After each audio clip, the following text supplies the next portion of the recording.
Hey, how's it going, everybody? I am Kyle from Fantasy Forge Studios, and we are back with session 9 of Adventures in Middle-earth. Super pumped. Hopefully, we can really get this adventure going today. But yes, let's go ahead and introduce all of our players before jumping into it. So let's go ahead and start with Valinith.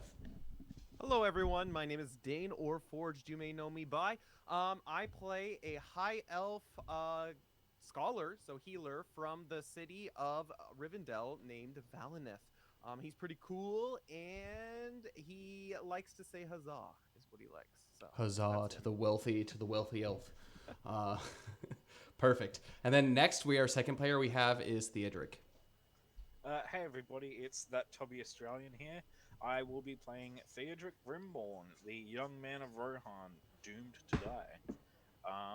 Yeah, I'm looking forward to more shenanigans tonight. I like it. And next, we have Jalen. Hopefully not too many shenanigans. Hello, I play Jalen Grinfold, the wardling of Bree. She has a sword. Good stuff. She does. She has a sword, she has a shield, and a spirit for, well, fighting guys, Yeah, apparently. pretty much. Pretty much. That's her whole deal. Spirit for Tad and the rest. A spirit against Tad. True. And rocks. Yeah, I'm also Throwing Spider Fan 33 in the chat if you're in the chat, which you should be because it's an awesome place to be. It's this is very true. And then finally, we have our last character, Feanor. I'm Nick, or Lavacress in the chat. I play Feanor, the Wood Elf Slayer, a man with an elf with a mysterious past that we briefly dipped our toes into last time. True. Hopefully we find out more about that. Exactly. I love it. And I am Kyle. I am the lore master, the DM. You may call me either or, but I am here to help guide the party through their adventures here in Middle-earth. And essentially work as foe, work as ally, and do all that I can to be able to, help them live or die, I guess. But I guess that's up to fate, however that works. But so we actually at the end of last stream we left off with a fellowship phase, where the fellowship phase in Adventures in Middle Earth, as a D&D 5e supplement game, the rules are a little bit different. And what happens during the fellowship phase is it is the party's time to rest. And at the very end of last session, after all of the stuff that happened at the party that happened at the feast, we kind of did like a just a brief overview about all of the things that happened. As Bard had mentioned during the feast at the very end, the party should stay at least for the winter time in the city of Dale, as it is especially in this region in the north of Middle Earth, it gets insanely cold, and it was a good thing that they did, because an especially cold winter hit the north this past year. And so, but before we get into that, there is actually one thing that still has to happen. And basically, they were sat at a table during this feast of the celebration of the five armies. And there were a number of people that were sitting with them, although there was a new person that sat with them, a merchant by the name of Lockmund. And he was someone who was Valinith was actually tasked to find by one of the local merchants in order to perhaps work some trade deals out in order to get some good items to kind of help with that. So kind of small little mini quest. But during their conversation, not only did they kind of get to know this mysterious merchant man a little bit, they found out that he was actually the host of the meal. He was the one who paid for everything that was there, paid for all the entertainment, and was basically the feast organizer of this meal. And he sat down and got to know this wonderful party and all of their antics. And they actually are going to be going on a little shopping spree the day after the celebration of the five armies. And so we're going to actually begin our story there. But before any of that, does anybody have anything that they want to add before we just jump right in?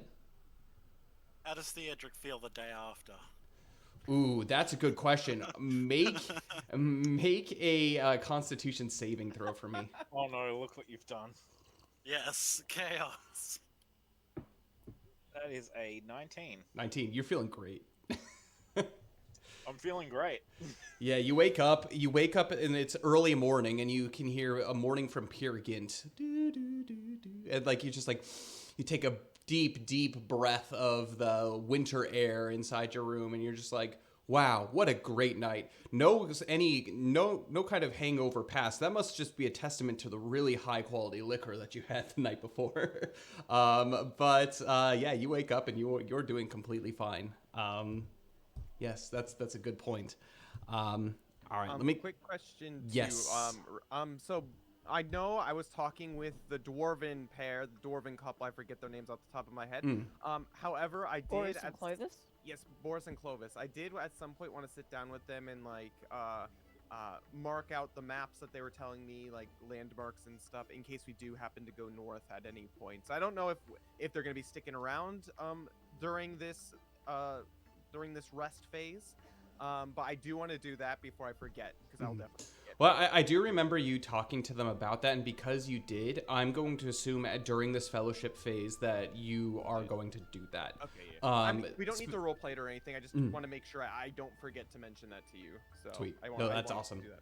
See, these are good. These are all the good things that players should do to remind the lore master that things that happened that could easily be skipped over. So, yes, I'm going to say that that's going to be the case. In the mechanically what's going to come out of this is if you are essentially the party leader during your next adventure phase, so the guide, essentially what that role is, you will have these maps if you are going through those regions. And so the regions that they are going to mention for that are going to be the Northern Dalelands, the Waste, which just kind of a general view. I actually have a map here. Let's go ahead and pull that up here. So I have a map here. So the Northern Dalelands are going to be essentially this area right here. Just north of Erabor. Just north of Erabor. The Waste is going to be the east side. So it's basically like this barren land between Erabor and the Iron Hills, but kind of the north. So it's going to be this land, and it's also going to be this whole area up here, which is the Grey Mountain Narrows. So if you do travel through here at any point, you will basically be getting bonuses mechanically to rolls that you're going to be making as a guide, because you have somewhat detailed maps out there. So Perfect. Sounds good. Sweet. And do remember that one thing that you did talk to them about is they're talking about dwarven runic signs. And so specifically in the Grey Mountain Narrows, it's only going to get you so far, but these maps, where a map typically does a really good job of keep you from getting lost. However, in this specific area, the Grey Mountain Narrows, that's not going to necessarily be the case. You still have the potential of getting lost if you roll low enough, essentially. Okay, sounds good. So Great. Cool. Okay. Awesome. And so it's bright and early. You guys did plan on actually meeting Lockman the next day, somewhere right before lunchtime, so about 11 a.m. So you have a little bit of time in the morning to be able to make whatever preparations you want, talk to each other about any kind of plan before going into it, before you guys are actually going to meet up with him in the market square. So number 9 here. Cool. I would suggest to Valinith to visit the merchant beforehand, being like, right, yeah, I mean, so we found him. This is what he's after. He's actually gonna come here later today. Yes. Well, technically, I'm not part of his guard, as he doesn't trust me for that. However, I do believe that would be a good idea, Jalen. And Valinith runs off that way quickly to try to find this guy ahead of time. Okay. You do so. Would it be useful to have Valinith with the bodyguard party just because you've been to the shop before? Yes, and I'll run back, obviously. So, one thing that you notice, Valinith, as you make your way into the market square, it's probably pretty early in the morning, around probably about an hour before, so 9:30 to 10. You make your way in, and it is a bustle, although you can tell that now that the celebration is over and it is officially December 1st, I've noticed everybody has started packing their bags. All kinds of people have left and departed wherever they're staying, and there is actually a large line of people leaving, including a bunch of vendors and everyone within the markets that are packing up shop. So kind of like the less permanent stores that are there are starting to do. So you can see like the Elven mask shop has already packed up and they've already left. A good number of kind of like, fireworks, toy shops, that kind of stuff have already packed up and gone back where they are. But a lot of the ones that are straggling are actually those of the men of Lake Town, as that is probably the closest place, probably with the exception of Erabor, of people to journey. And so you can tell that they're lingering for a few last minute sales for the people departing. You look and you do find actually the individual that did have their stall. Reminds me, did I give a name to this person? I do not believe so. Okay. I don't think I asked for one, so Okay. no, Perfect. I don't have it written down. If you did, but Yeah, I don't no believe I worries. asked either. So, yeah. No worries. So I will give you a name for this individual, and his name is going to be Kari, Kari, Kari. Kari, and maybe we can bring Ikari along with us. So It's true. Yeah, it's true. We can have the Aries together. No, I literally did like a Nordic name generator, and that's one of them. So Kari. I like it. All right, cool. And so I run up to him and I find him in line. Oh, thank goodness you haven't left. Don't forget the deal we made. Oh, I'm telling you, I've been thinking about this, all night. The fact that you're here hopefully means that you bring good news. Oh, why? Of course. I am a man of my word. Sorry, an elf of my word, after all. I will bring that down. Just make sure you don't leave anywhere. This gentleman that you look for, a Lockman, he's quite important. You didn't tell me how actually important he was to the city. He has a detailed guard and everything, so just make sure you don't leave, and we'll be right back. Yes. He is quite important, and he is quite known down the river in Esgaroth. That is why I want to do business with him. If anything, I hear that he parts with lots and lots of silver for the right things and for the right items. And as you can see, perhaps if we can make this deal, our deal can work as well. And so remember, it is the necklace of essentially King's Cup. King's Cup, I think? King's Cup, yeah. Yep. I believe that was correct. Cool. So it's the necklace, and instead of I think it was like 20 silver, it's gone down to 2. 12 copper, and then you reduced 12 it to silver. 12 silver, 12 down It to was 2. silver. 12 silver, yeah. And then you reduced it to Oh 2 man, I silver. wish it was copper. That'd be sweet. Yeah, that'd be super sweet. Not Okay, quite. so it's 2 if the deal does go through. So he's gonna stay here and he's gonna wait, and then you run on back to the missing scale. Well, quickly, I do pipe up and I say, so after talking with him at the party last night, it does seem to be like he really only likes items of historical significance. Is that the kind of stuff that you have? Because I don't think he'll buy anything other than that. Items of historical significance. Give me an example of such items. For example, long lost weapons of old. Maybe something of my kinfolk craft. Stuff of men as well. It doesn't have to be weapons. It can be artifacts. It can be art. Stuff that has historical significance. He takes a second to think about it. Perhaps I have something in mind, but I have a couple trade pieces perhaps to barter some kind of a price from him. You best hope that he is willing to be open to some of these things in order for our deal to go through. And he shows you, and you can look, and you look in his stall. And you can tell he hasn't started packing at all. Like, he has been waiting for this moment. And all of the stuff that was on display, he has put freshly out for the morning. And it's a number of trinkets. So this basically flower necklace that is there. And there are a number of items. Some of them look like weapons. Some of them look like kind of like jewelry pieces and whatnot. But you, just off of the kind of... just from your initial view of it, you have no idea if these are going to be things that are worth of anything, that are of legend. So he does have these things, and he looks pretty confident, I would say. Okay, so he's not just like some run-of-the-mill dude off the streets. He seems to know what he's doing. He seems to know what he's doing. And you can tell because a lot of the stuff that he's selling, with the exception of that one kind of, folk medicine guy that you saw earlier, his stuff, from what you can tell, seems appropriately high priced. Okay. Well, these look great. I couldn't tell you whether or not you would like them, but they definitely seem of interest, at least to myself. So we'll be right back. So don't go anywhere, my good sir. Excuse me. It's rude of me to not have asked before. May I have your name, sir? Absolutely. My name is Cardi. Oh, Kari, what?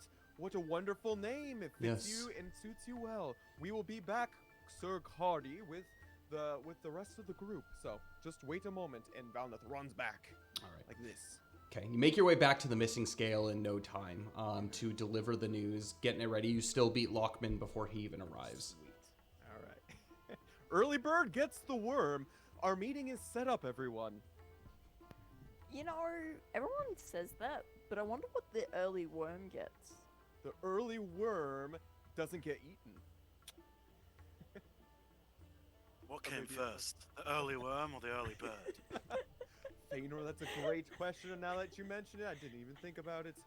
Didn't think twice about it. I guess you just have to be a bird and not a worm, eh?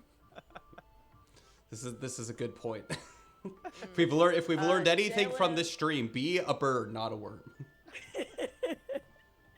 Thank you, Jalen good will night, be that's like the stream. polishing her gear and making sure it's all nice. Perfect. So anyone else, are you all how are you leaving? How are you going? Are you going decked out in just like all of like your armor, your normal clothes? Are you trying to dress fancier like you did the night before, as you lot have not nicer clothes? What's the plan here? How are you wanting to approach this? Well, Jalen and Feanor, you are his guard, aren't you? So maybe you should be decked out. Oh no, Jalen, you're not the guard. Aren't you his date? Joking, prodding Right. her in the rib. Mate.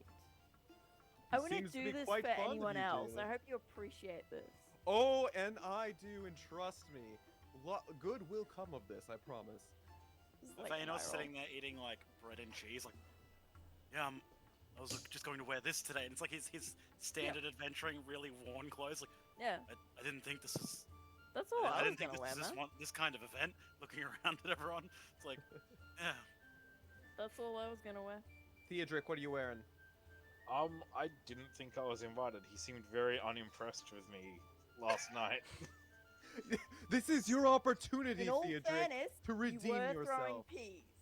True. Do you even remember last night? Now that I mention it. Make a history check at disadvantage. Oh no. Okay. Oh boy. I was doing what last night? That is a 4. Of course. You were doing what last night? No. So What? you remember bits and pieces, especially of the early evening, but the one thing you do not remember receiving your sack of silver at all, falling behind Thranduil or anything like that. Like that's all just a blur to you. Like the last thing that you probably remember is sitting down and seeing Ikari come to the table. I don't remember much. I think wine is much stronger than the ale we have back home. I think Feanor, you were teaching me shots. That's the last real solid memory I have.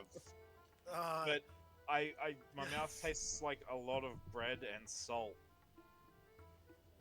Look, you were doing pretty strange things that night. I can't be blamed for everything.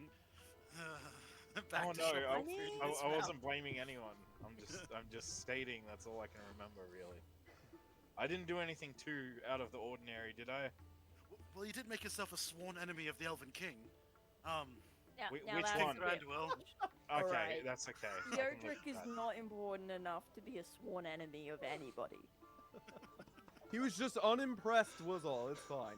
All water under the bridge. I I'm think his sure. attitude reflected more onto the place surrounding him more than it did human actuality. He would have blamed the people who let you in, not you. It's okay. From what I've heard, Thranduil has many, many sworn enemies. I doubt I'm high on the list. It's okay. You know what? This is your opportunity to redeem yourself to Lockman, though. Do you think you could be a good guard for him today, Theodric? I mean, we probably won't have to do anything. Dale's a pretty safe city. I don't know. We might have some shenanigans, teenagers, and Valnus spits on the ground. How dare I? How dare I trust them? And he shakes his fist at the air. Feanor, not having known that Valin's like race is gone, is like, why? Do you not want to give out more autographs? Like, you seemed quite keen on it before. Oh, I was, Feanor. And then he just grumbles to himself. That's all he does. I love it. So without further ado, you guys depart. You get all your stuff ready, and you make your way into the town square. Yeah, it's pretty chaotic. You're salmon swimming upstream as you're looking for potentially Lockman. And you do notice him. You spot him kind of over by the palace gates. You can tell that he's talking to a few individuals. They actually look to be guards of the city. And the way that he's talking and like the way he's gesturing and whatnot, he seems very buddy to these guards. As you approach, he's like, "Oh, yes, what a wonderful time from last night. Oh," and he looks over. If it isn't the blushing beauty herself, Lady Jalen. Oh, and Feanor, very good of you to be able to join us. And he doesn't even acknowledge Theodric, and he says, "Oh, you are to show me this," and he points to you, Valineth. "You are to show me this business deal we potentially could have." And Valineth, very courteously in his Rivendell elven way, he does a very deep bow, but very graceful bow, and he's like, "Oh, Sir Lockman, it has been a while, my good sir. Are you doing well? Did you sleep well last night?" It has been about 12 hours, and I think I slept pretty well. I mean, we had a couple of drinks. I mean, some of us know what that's about, and had a couple of drinks and a very, very well-deserved sleep last night. That was quite the party, and you were quite the entertaining lot to be able to sit down with. Well, I like to hear that. We're literally doing the same voice. I'm sorry. Yes. Well, we are a man of great esteem, aren't we? I want to hear someone listen to like the audio version of this. Two twins doing the exact same voice. Either way, I do want to introduce Theodric one more time. Maybe you two got off on the wrong foot. However, Theodric here, there is no nobler a man out there, especially one coming from Rivendell. So, Theodric, feel free. One more time, introduce yourself. Good morning, sir. Good morning, sir. And he holds out his hand. Again, very similar, like he puts his sleeve down and he offers his hand. "The name is Lockman. Do you perhaps remember anything about last night? Perhaps how to use a fork?" And then he like laughs and kind of giggles to himself. All clearly joking, but you're like thinking about this. I have no idea what he's talking about.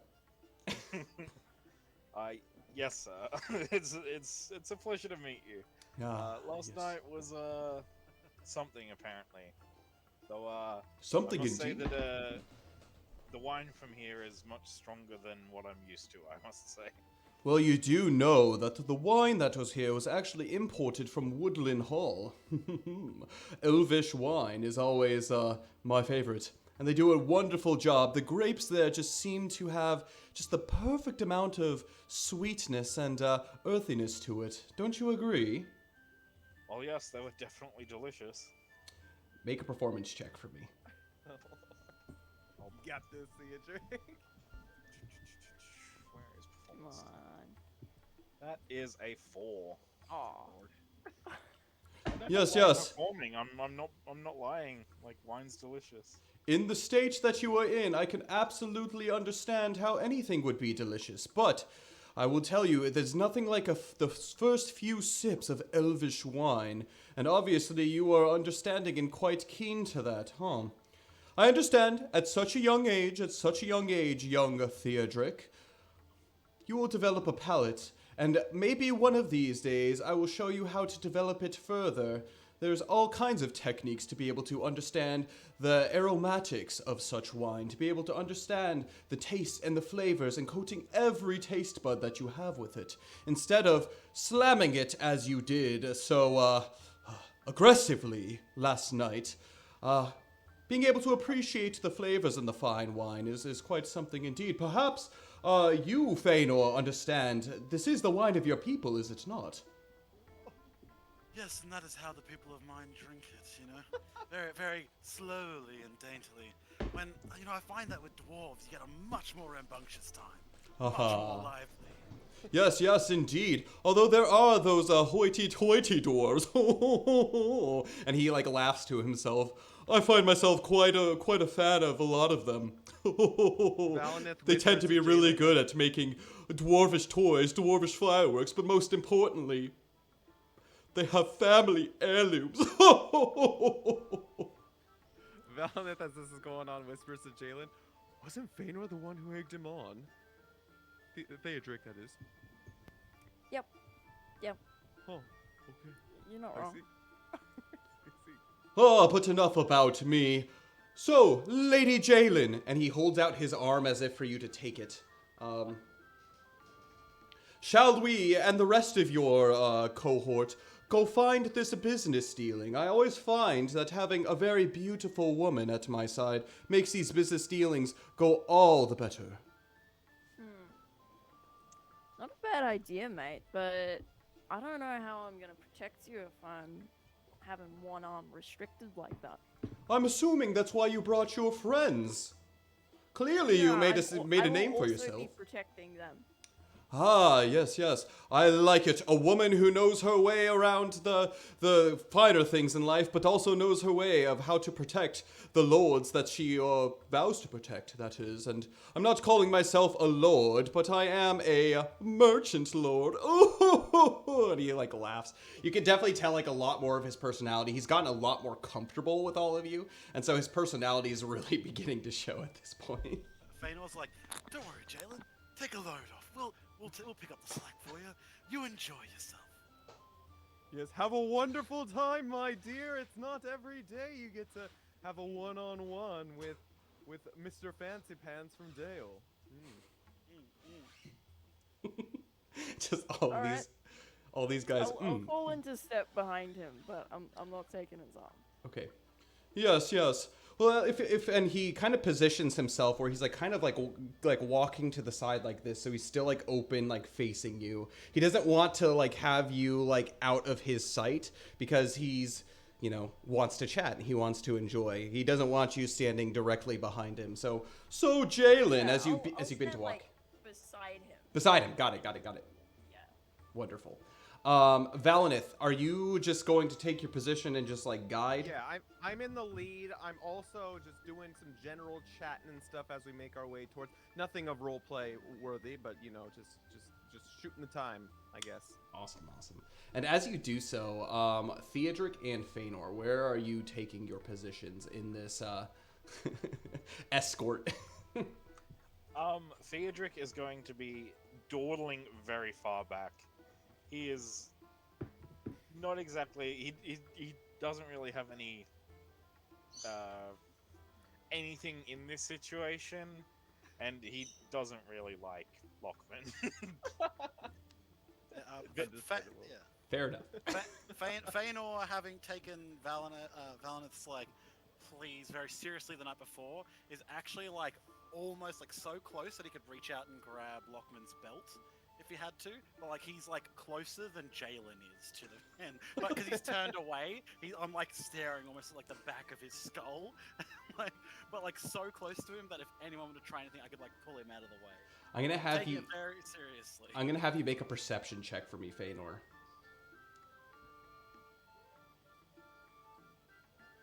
10. 10. You scour the crowd as you take this very seriously, and you are just walking probably 100 yards, like a football field's length, just across the plaza. But as you do, as I had mentioned before, you are a salmon that is swimming upstream. Everybody seems to be leaving from the north to the south. And so you kind of have to make your way through this river of people. And as you do so, you can see that some of the Dale folk that are around, seem to kind of almost be like forcing their way in there. It was weird because they just seem like bystanders that are just kind of watching, maybe doing some last minute shopping. But they see Lockman make his way through the crowd, and they almost kind of surround you a little bit and start blocking and rerouting traffic as you are making your way through this crowd. It's very strange. Not completely to the point where like it completely does so. Some people do run in and out, but yes, it's interesting. And as you notice, Lockman doesn't even notice that this is happening. He is completely fixated on having a conversation with Jalen. To which such a conversation goes, "So, Jalen, you said that you were not from these here parts, and you said you were from the Breland. Tell me, what do people in the Breland do for a good time on a nice winter's night?" Usually typical nights. Probably find most people in the Prancing Pony, listening to tales of travelers that have come through, or, you know, stopping by for a drink or a dance. The Prancing Pony, the Prancing Pony. He thinks a bit about it. I don't think I've made business dealings out there, but I had no idea that the people of the West were so into equestrian. Wonderful, wonderful. Tell me all about this Prancing Pony that you're talking about. Are you skilled horse trainers? Not necessarily. The Prancing Pony is an inn. Oh, excuse me. I am so sorry that I did not understand these customs out west. You see, I have spent most of my living here in Esgaroth, but also in Dale, and he just begins to continuously talking. He says, "But enough about myself. How about you? Tell me, so you spend some time drinking, you spend some time dancing, and as I could see, you won a dance competition. Wonderful. And you are obviously quite keen with your tongue, so you're quite good at riddles as well. I always like to have a intelligent and very eloquent lady at my side at all times, and I am so happy to be able to have you here next to me, Jalen, Lady Jalen." And he just keeps repeating your name over and over, like from his lips, just like over. It's very obvious that he's doing this too. Yeah. Cool. Valnith isn't even paying attention. He's just talking and be like, "Make way, make way! Lord Lockman is on his way through. Parts the people. That's what Valnith is doing. Yeah, that might be part of the reason why a lot of people have started blocking the stream. Perhaps. Jalen, I'm gonna have you make an insight check for me. Oh boy, I cannot wait. Insight. I am proficient, so that's fun. Hey, that's pretty good. It's an 18. 18. You look at him, and as he continues to talk, and you give kind of your simple answers, he looks nervous. He has this air of, like, importance, but, like, there is something about him that makes him seem really nervous, almost to the point where it's like he hasn't done this dating thing a whole lot in his life. Poor guy. Just FYI. Okay. Cool. You guys make your way through the crowd. All right. Sure. Awesome. If you want to add anything to that before you make your way to the stall, can I make a perception check? sure. What are you looking for? I just want to know if there's anyone who's a threat, or if we're going to be pickpocketed. Okay, perfect. Yeah, go ahead and make a perception check for me. And the nice thing, because you are not hungover, that is not a disadvantage, so that's good. Quick Huzzah. question. Everyone else in chat right now, are you guys able to see the new Better TV emotes that we've been adding, or is it just the... No, it's just I the am regular not ones. able to. I see Frodo Doit. Oh! Frodo Jizz. Ah! You see the words. That's like, so typed sad. out. I'm gonna have Okay. to figure out how to do that. I can see Aw. it. I got an 11, but I'm not sure if I've undone my wisdom.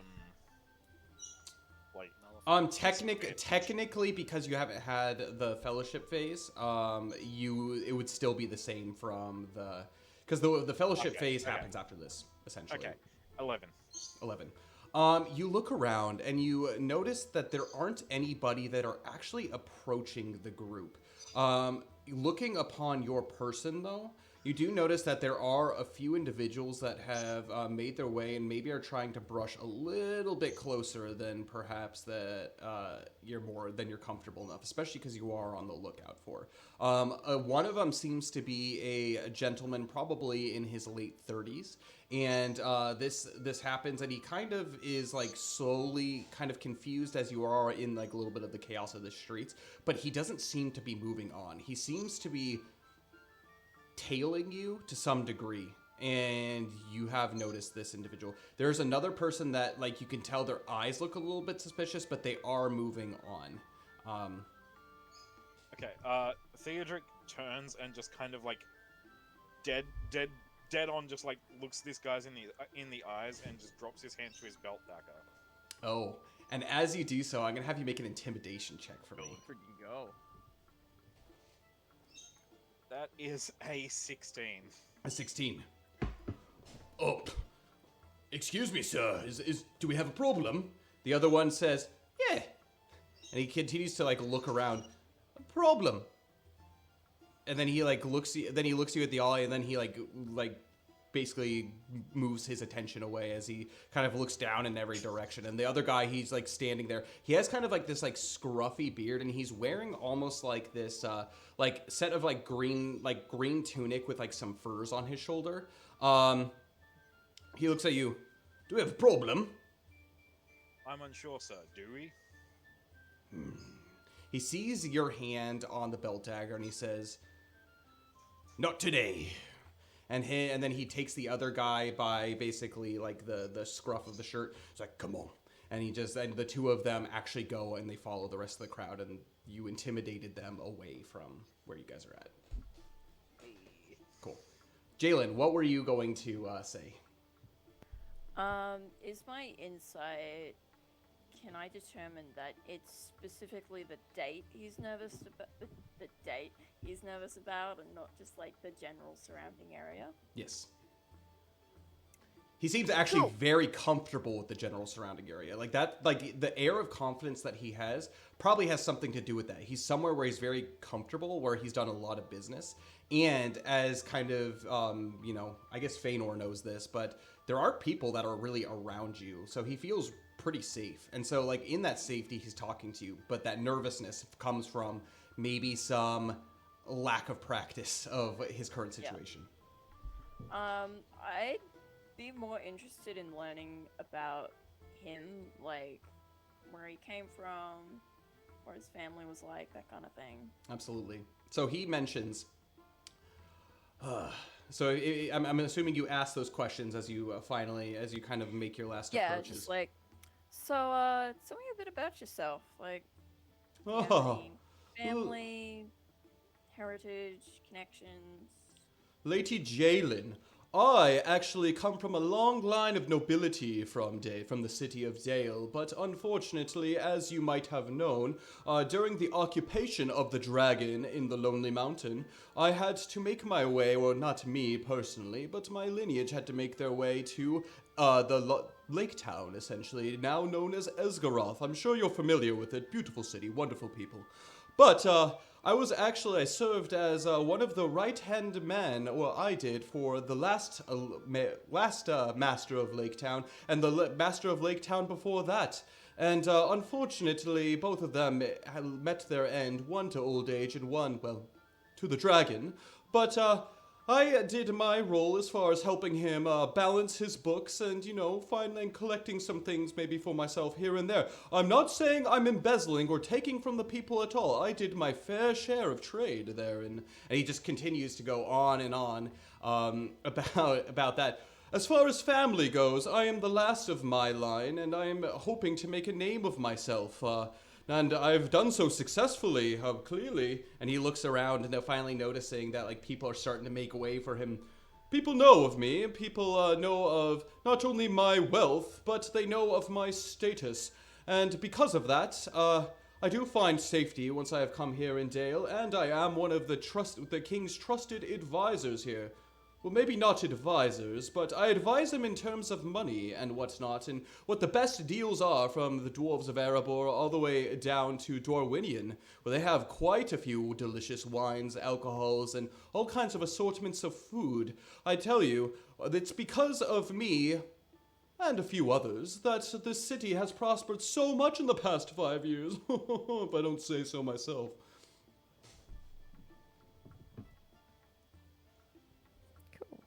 Cool. And with that, you guys arrive at the stall. And at this stall, you see Kari, and he is standing there, like, very kind of stoic and, like, confident looking. Oh, welcome, Sir Lockman. It's been a while to be able to see you, and perhaps we can maybe strike a deal. I see my compatriot, Valineth, the elf lord, has brought you to me.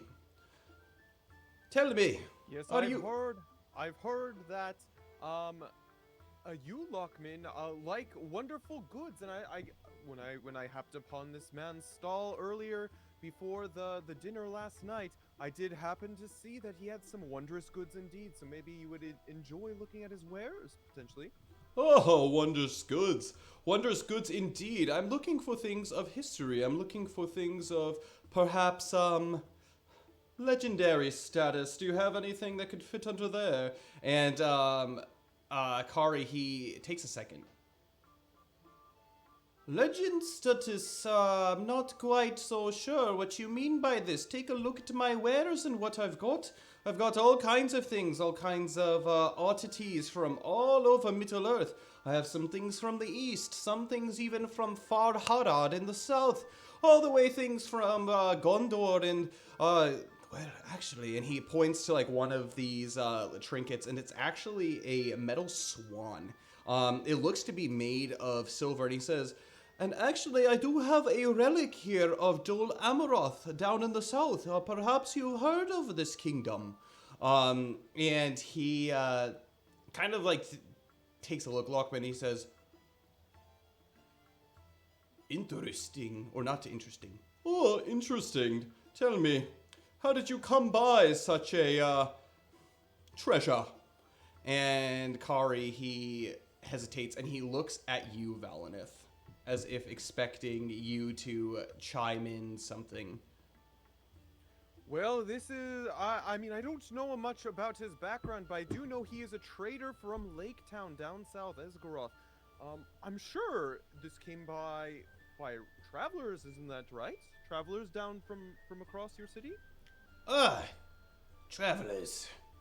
Yes, travelers indeed. Perhaps if you would like to take a closer look, and he holds up the swan, and he offers it a little bit closer. Lockman... Can Feanor actually be the one to reach out to grab it? Yeah, absolutely. He wants to step almost, like, slightly past Lockman to, like, partially block his body with it, and wants to reach out to grab it. Yes, you do so. Touch it. You do so, and Lockman's like, oh goodness, as you step in front of him. Oh, what do you think of this, Feanor? What do your elf eyes see? Okay, I want to investigate it. Okay. Because this guy, to me, as much as Valineth wants something out of him, Feanor's like, this doesn't seem right. Is he just trying to swindle this dude, or has he got other motives? To be honest, too, Feanor, going through Valineth's head, he actually was taken a little bit back by his lack of answer as well. And so Valineth is also very hesitant, or growing hesitant as well. So, yeah, he's not going to say anything right now until anything happens. So what do you see? Laying traps is a hunter's specialty, so you learn some signs. It might be nothing, but so yeah, what would I roll? Would that just be an investigation? Yep, go ahead and make an investigation. As you take this swan, the silver swan, and you hold it in your hands. I'll roll the... Yeah, what's up? Oh, I was just gonna say, can Valineth, as this is going on, since he's a little bit suspicious of Kari, try to glean a little bit of information from his body language and what's going down right now? If Make an can. insight check. Yeah, I rolled a 5 on my investigation on the swan.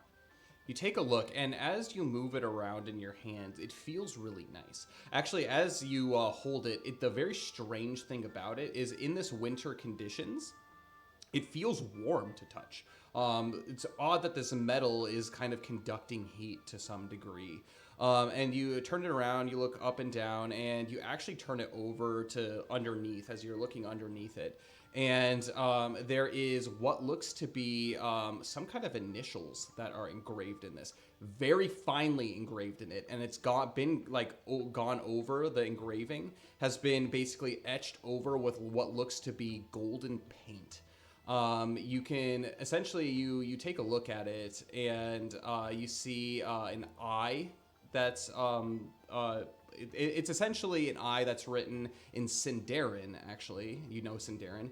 It's like the initial for eye, and then you see what looks to be like an illegible second, basically letter. This is interesting. What is it made out of, I might ask? So I'm sure a tradesman wouldn't have traded something without knowing its true value. Oh yes, this is why I offer such things to you. And this actually is made completely of meteor, and it's a very, very, very rare metal. This piques your interest, Jalen. This actually is something when you were making your adventure over with Dromer and Gromer. Dromer spoke only, Dromer was the girl, yes. She spoke only of this idea of a meteorite that had actually fallen in the land of Gondor, specifically in South Athelion. And this meteorite is said to host metals. And again, she spoke over, you know this story like the back of your hand. This meteor is supposed to have have metals that are stronger than even mithril inside. And so the fact that this guy mentioned something about meteorite, that piques your interest. So, By the way, Valineth rolled an 18 on his check. You can tell that he is very basic. His assertion is he believes what he's saying, but he's like where you see some of his hesitation is now that he's in the presence of Lockman, he's not sure if the things that he has are going to be of interest, and so now he's nervous. But you can tell that he's like for sure, like at least with this piece specifically, it seems like a prized piece to him. Okay, I was more looking. So I mean that's great, but I was more looking to see if, like, based off of, like me asking where this is from, like his hesitation in not knowing where it's from, seeing if like he's got some seedy intentions, I guess, based off of his behavior. No, he just is looking to make some money. Okay. But like there is a little bit of something in his hesitation. I would say that perhaps it wasn't necessarily purchased legally. Does that make sense? Yeah. That's kind of what I figured. Okay. Jalen will hold out her hand and just say, "May I see that?" Feanor passes the door, but I also lean into Lockman and say, "Do you understand any Sindari?" Oh, well, yes, of course. I have known a thing or two around that language. You know the language of the elves, and he begins to explain to you all about your heritage. I put a hand, like, almost on his face, like, okay. There seems to be some initials on the bottom of this, and only one of them is legible. I'm not quite sure if that'll give away who may have been the previous owner, so you can authenticate it. Indeed. I'm sure someone of your stature and reputation knows how important authentication is in these types. Anyone could claim to have a meteorite, but actually having one? True, I've never heard of anybody that has such a thing as meteorites. However, I would say that if this were to be proven to be correct, this would probably be perhaps one of the rarest metals to ever have graced Middle-earth, and that is something that piques my interest. But he hasn't even looked at it or touched it. Jalen has this. I'm going to have you make... Enos stepped back, by the way. Like, Okay. he's now like watching more the crowd than Okay. the actual direction. Perfect. Yeah, she'll just like turn it over a bit in her hands, like check the bottom, see where Fëanor said that the lettering was. Mhm. I can't read Sindarin, so that's no use. Mhm. Turning to the stall owner. Mate, how old do you think this is? Are you talking to the merchant? The Kari. merchant, yeah. Yeah, okay. Kari. Well, it looks pretty new to me. I came by it no more than 4 months ago. Actually, a trader came up all the way to Esgaroth in order to sell this, and they didn't want to. I didn't ask names. They didn't want to give names, but they said that this was something that could be of value, and they needed gold quick. And so I gave them some gold for such a thing, and they left without a trace. But upon further investigation in the story that he tells me, this is very genuine meteorite, and he did say it came from the regions of Dol Amroth. Is that like the region where the meteorite was said to be? So it's relatively close. So South Yep. Athelion, so Southern Athelion is going to be, I hate to say it, but you probably don't know a whole lot about that geography, Jalen. I will say that I don't. So Yeah. it's not fair. as far being someone from the Breland, that probably doesn't mean anything to you. Basically, just Gondor is Gondor to you. It's somewhere in Gondor, so you're like, maybe 2 and 2 match, perhaps. Maybe. yeah. Okay. Yeah, I'll offer it to freaking Lockmond and see if he wants to like hold it himself. Yes.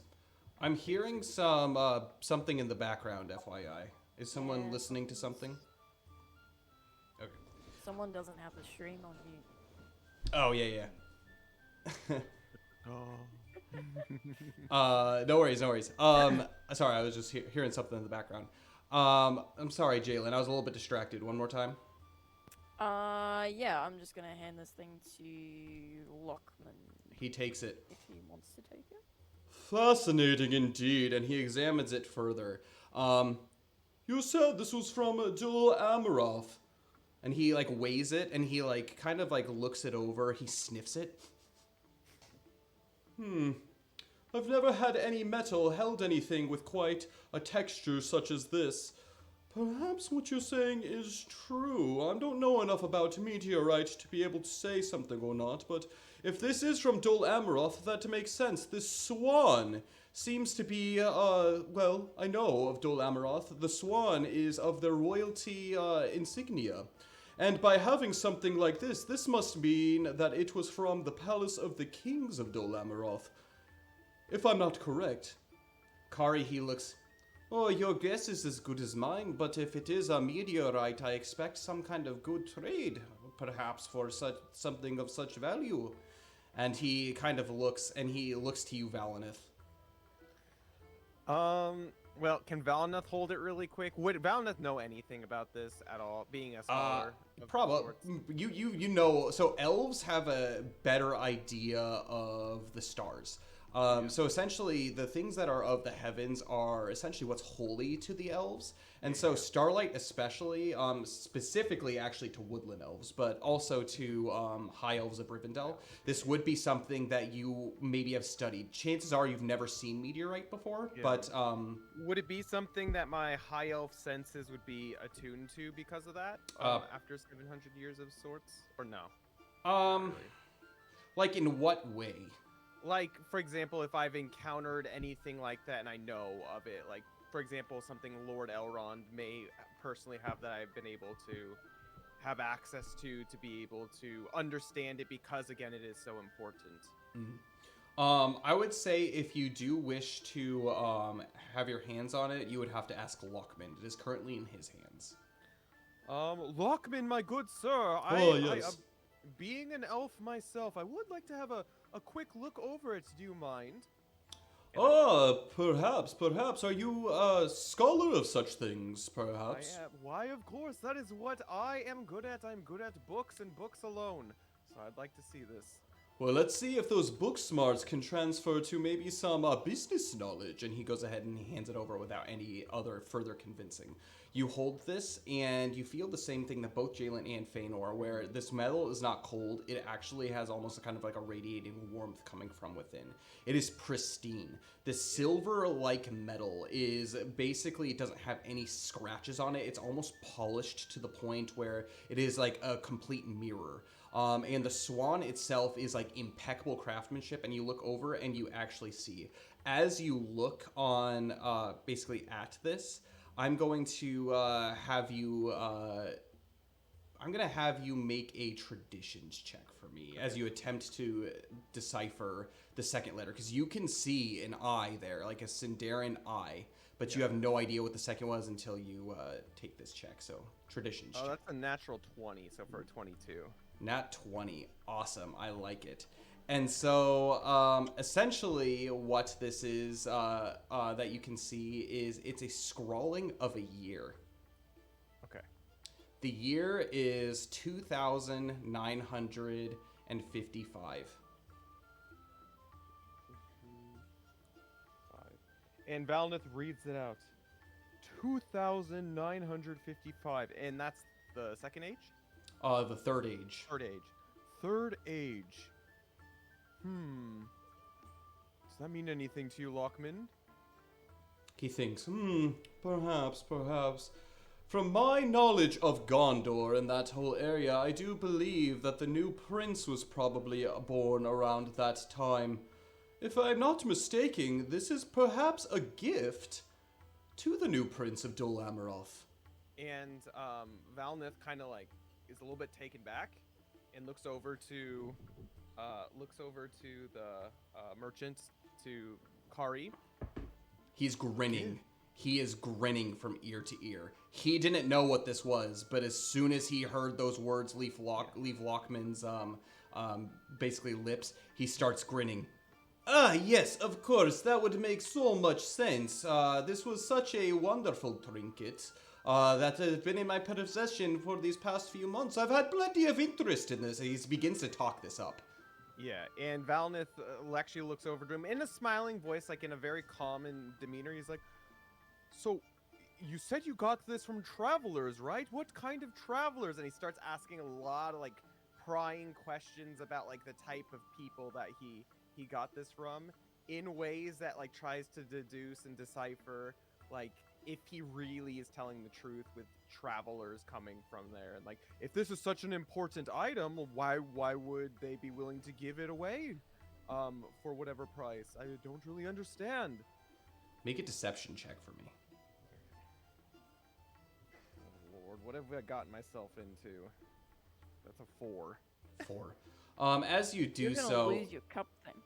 you begin to kind of pry a little bit, but you have a hard time actually disguising this as something of of genuine interest, and more of just like almost kind of like a condescending, like, how dare you sell this? Like, if this is something that like this doesn't seem something like legit. This doesn't seem something that was legally like obtained. I mean, that's honestly kind of how Valnith feels anyway, so it doesn't surprise me that that's how it comes across. Oh, don't mind him. He was just our middleman. I'll have my deal with you later, Master Elf. But, Logmin, it seems that this is something that has piqued your interest, perhaps. And Valnith peeks up one more time, and he says, "Oh, Lockman, I mean, this man had some wonderful wares, but I don't know. Now I seem a little bit suspicious. Are you the same, my good sir?" Your price just went up 1 silver penny. "My price? I don't care about no stinking price. Lockman, what do you think about the situation?" Your price just went up 2 silver pennies, and you can tell he's getting desperate. And Valnith just turns to him smiling, but like through gritted teeth, and he says, "I'm sorry, sir. If I had known what kind of wares you had and what kind of seemingly dubious nature that they were, I wouldn't have brought Lockman and wasted his time here. So, Lockman, unless you want to purchase this, I feel like we must be on our way." Lord Valineth, he has not wasted my time here. Actually, this is quite the thing that I do collect. However, I don't ask questions as part of keeping my hands clean, per se. I don't ask questions about the things that people sell me. All I care about is the history and their story. Perhaps I could use this for, some kind of good collection in the future. And he begins thinking about it, and he kind of looks it over, and like you could tell like his eyes kind of like have this like fire lit inside of him. Like he's really happy with like what he's seeing here. Well, if you take it and you can't use it as part of any collection, you can always bring it to the dwarves or some such. They will be able to make a fine weapon out of this. Weapon, you say? Jalen, Lady Jalen, please do tell. Do you know a thing or two about the metal that this is created with? I had the pleasure of traveling with dwarves when I undertook my journey. They were quite informative. And I'll tell them a bit about what I know.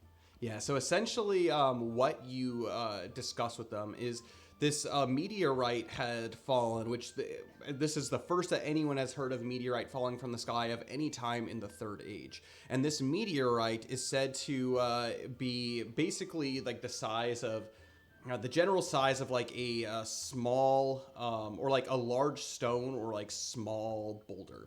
And basically any weapon or anything made, and again, Dromer was the one who told you this, anything made with this could be something that rivals,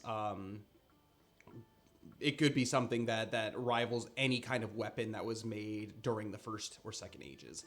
It would be something that in the hands of the wrong people, this metal itself could be, like think like Anduril, like Aragorn sword, like that, but like times 10. The potential power of something that is made with meteorite. Obviously you don't use the example of Anduril because that hasn't been forged. No, because that hasn't happened yet. Yeah, like a really powerful sword. Yes, or something. very, very powerful. Yeah, the question is though. To that, I will actually add, mate, this is pretty much exactly what we were talking about last night. Yes, perhaps. Do any of you see anything? Excuse me, what was that? And he like genuinely, because I genuinely didn't hear you. What was that? I just said I think you should take it. And Valineth like kind of steps out of this, knowing that like it's a man at his craft, and he just notices the king's cup on the counter, and he says, "Oh wow, those are beautiful flowers. I'm sure a pretty lady would love that." And just walks away and goes back towards Theodric. Shameless. Do make a persuasion check for me. It wasn't a persuasion check, or persuasion. It was just a comment on the side. No. I know, but this is more of like whether Lockman, he's very engaged in this business dealing. Please be a good roll. Oh! It's a 2. A 2. Oh no. You walk off to the side. And he says, "Lady Jalen, I do think that not only are you wise, but you have quite an eye for such good stuff. Yes, perhaps I would be interested in such things. What would you say, Kari, would be a fair price for such a wonderful piece of history? Of Third Age history? I don't know. If everything that we say checks out, perhaps I could depart from this for 600 gold pieces."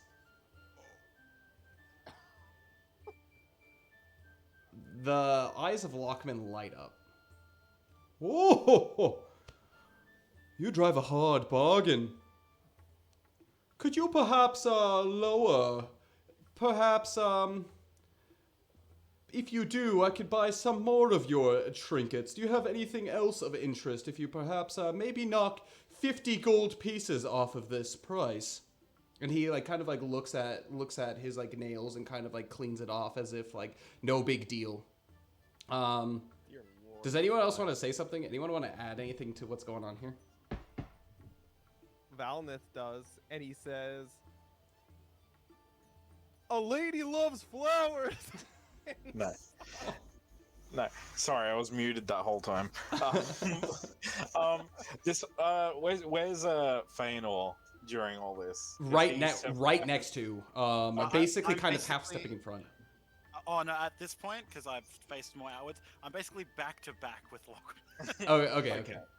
Okay, but Valineth is now next to me, right? Oh, hi, Thanor. Or hi, Theodric. Do you like flowers? No. Theodric just goes, it's a big swan. Like, I mean, it's pretty, but it's just a big swan. You and I both, buddy. That's what he says.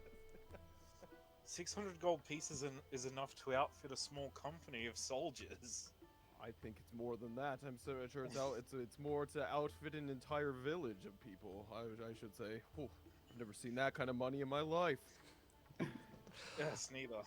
And then as this kind of is all happening, Lockman says, "Oh, well put, Valinith. Oh yes, perhaps that beautiful necklace for the lady. Perhaps I could purchase that. And he kind of looks through. Nothing of interest here. Do you have anything? Any leads? Any information? I'm always keen to buy information." And actually, the merchant, Kari, he kind of is like, "Oh, perhaps I have just the thing." And he pulls out like this like small chest, and he plops it onto the table. And inside, as he opens it, is all kinds of rolled up documents, all kinds of rolled up papers. These are maps from all kinds of people who claim to be treasure hunters, actually, and these here I have collected an assortment of perhaps a treasure potential. Of course, there's always a risk involved in some of these things. Potential treasure hoards here in Dale, or not Dale specifically, but the Dale Lens and the surrounding areas. There's even some all the way from the south, all the way from the west, and of course even to the north as well. There's all kinds of potential that could be here, and this piques Lockman's interest as well. He looks at this as like, how did you come across such things? And Kari, he says, "Well, you see here, you don't do business in Isgaroth without running into your fair share of people that are good with the blade, of your fair share of people that know what to look for when it comes to perhaps monster treasure, perhaps orc hordes, perhaps troll hordes. We know that good things come from those that are hidden. And you, as a collector, perhaps are interested in such things. And of course, you could purchase the services of very fine adventurers to go hunt some things for you." Indeed. And he rifles through these maps, and some of them like look very crudely drawn. Others like look very elegant, have like even like all kinds of like notes and annotations like in kind of the side. And he takes out 2 or 3. And then he takes the necklace, and he also takes that.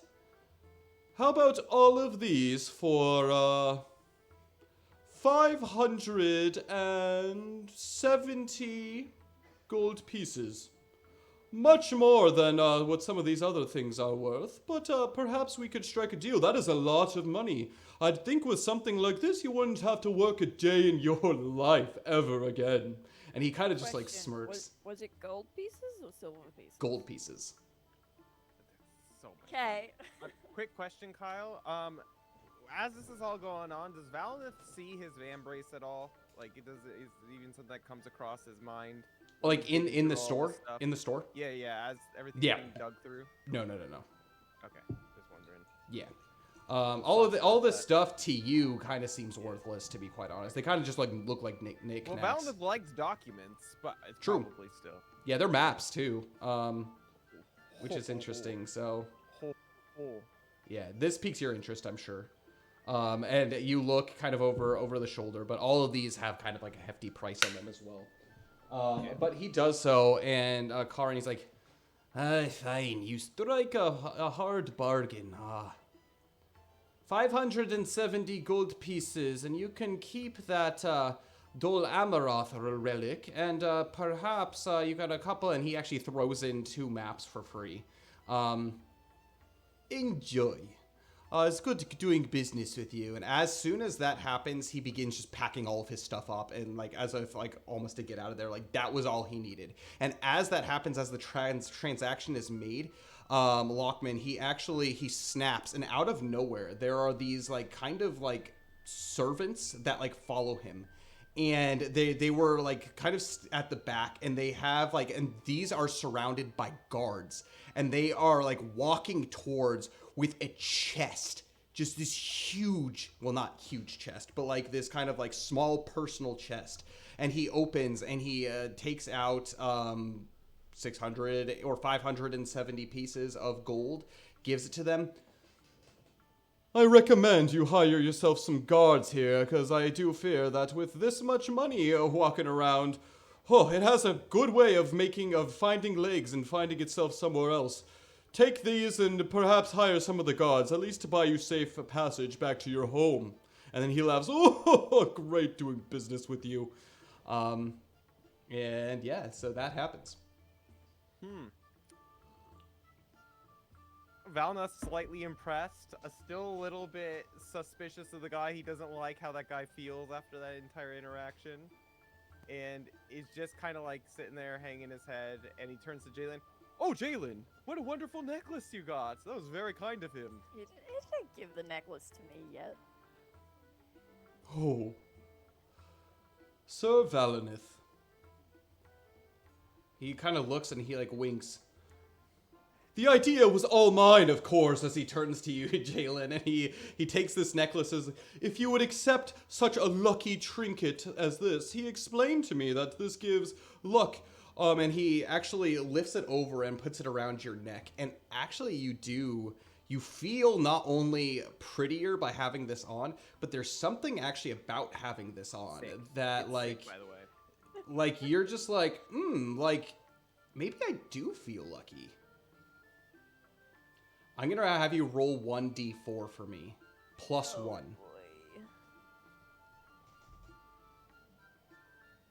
Okay, 1d4.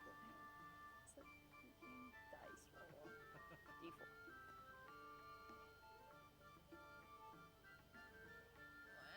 Why do you have to press the roll button after you've decided what that... Okay, I rolled a 1, so +1 equals 2.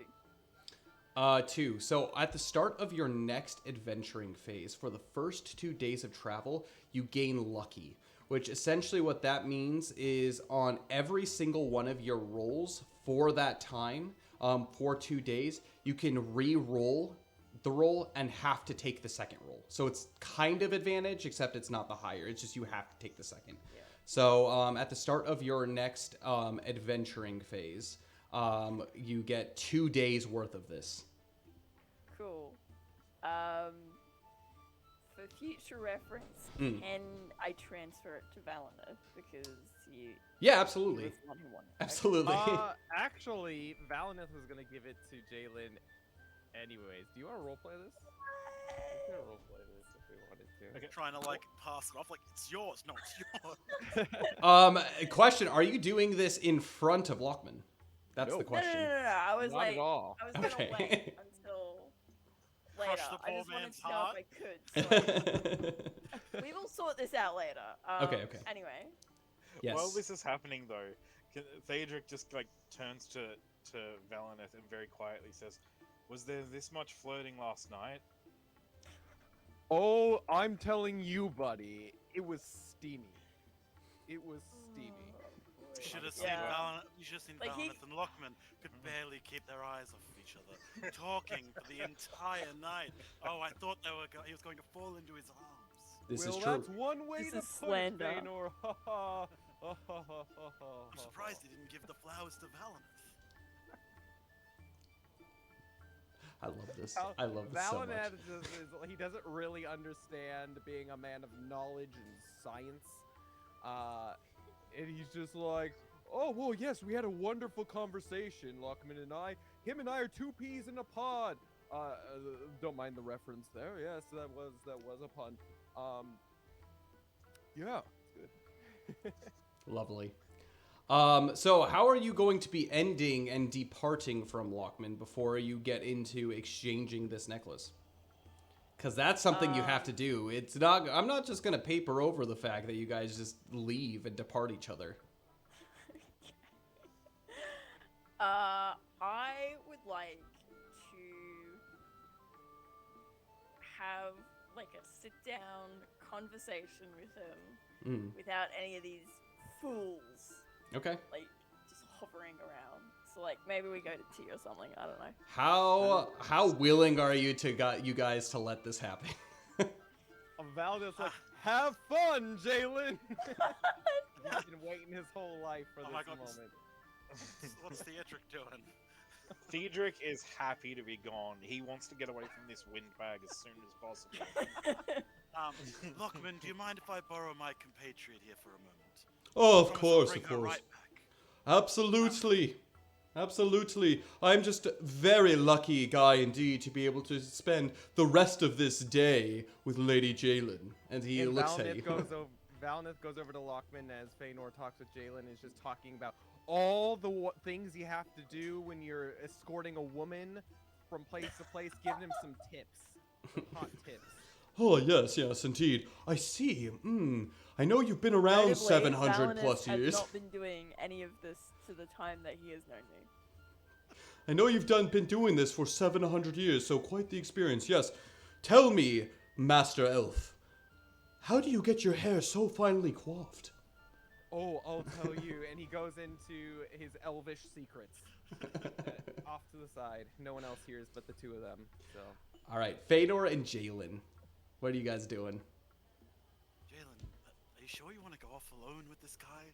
He doesn't seem to be of the bad sort, but... Like, I'm not going to stop you if you want to go off and spend the rest of the day with him. But if you want, I can kind of like shadow along or continue to play the bodyguard for you. Look, If you want to be alone, I don't mind. look, I appreciate that, but I'm gonna have to let him know what the deal is, and I can't do that with you hanging around.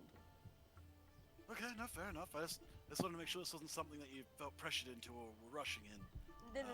This, I've dealt with this before. This is fine, honestly. This is fine. This is fine. All right then. Actually, well, I had to break up with someone who then became my best friend, whose name was Lachlan. oh wow. Would you believe that? That's completely ironic, actually. It's super ironic. Wait. Their name was Lockman as well. Their name was Lachlan. Oh, okay. Wow. Maybe there's just something about you that draws in people with. I Like, don't know. better health. I don't know, man. But either way, thanks. But I've got this. Yes. But if I'm not back by dinner, send someone. Where will you be? Where do you plan on going? Where in the city should we expect to find you?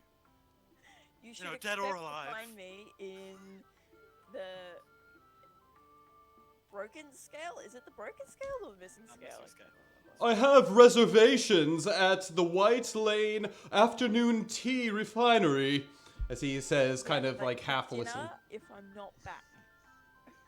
Okay then. Well, I'll get the other two out of your hair, and I walk up, and I'm just gonna like Thank you. grab Valinith by like the shoulders, like, okay, Lockman, nice seeing you. Valinith, we're on our way. Can Feanor even reach my shoulders? Okay, I grab his belt and pin him to the floor. No. You're not that sure. You're not that sure. That's just all in jest. All in jest, my good I Feanor. specifically want to pull him away. He's like, and remember, don't forget, this is the most important thing of the night. Pull him And away. as he's being dragged away, he actually calls out to Lockman, Lockman, if you see my bracer, please. Oh, that is to say, if I don't purchase it myself. No, but let me know, seriously. Come on, lads, let's go have a boys' night. Theodric, Just where think. is the large man? Oh, he's over there. Theodric, slow down. Just think, Valina, you too could have 500 gold pieces. I know. Is that what you're gonna do? Are you gonna get 500 gold pieces for us, Jalen? It's gonna be nice. Nope. Oh. Fine. Be that way. Okay, so this all happens. You all depart ways, and you make your way actually into the White Lane district, where you guys are actually set to be staying in the coming months. There is this beautiful white building that actually stands out from the relatively colorful architecture, and it has 3 stories and a beautiful view. Gorgeous view of, you can see not only the long lake on your left side, but to your right you can see the Lonely Mountain just like towering up above. Like, this is like pristine, amazing view. And this entire floor, the 3rd floor, has been completely reserved for you and Lockman. As he takes you and he escorts you up these stairs, and you sit down and he says, "Would you like a spot of tea?" And he orders everything that's on the menu, all of the small cakes, all of the finger sandwiches, wonderful, amazing tea. As you sit down, you begin to have your discussion. Lady Jalen, how long do you plan on staying here in Dale? I know that you are an adventurer, so you go where the wind takes you, but, as he sips, how long can I expect you to stay here? We do it the proper way,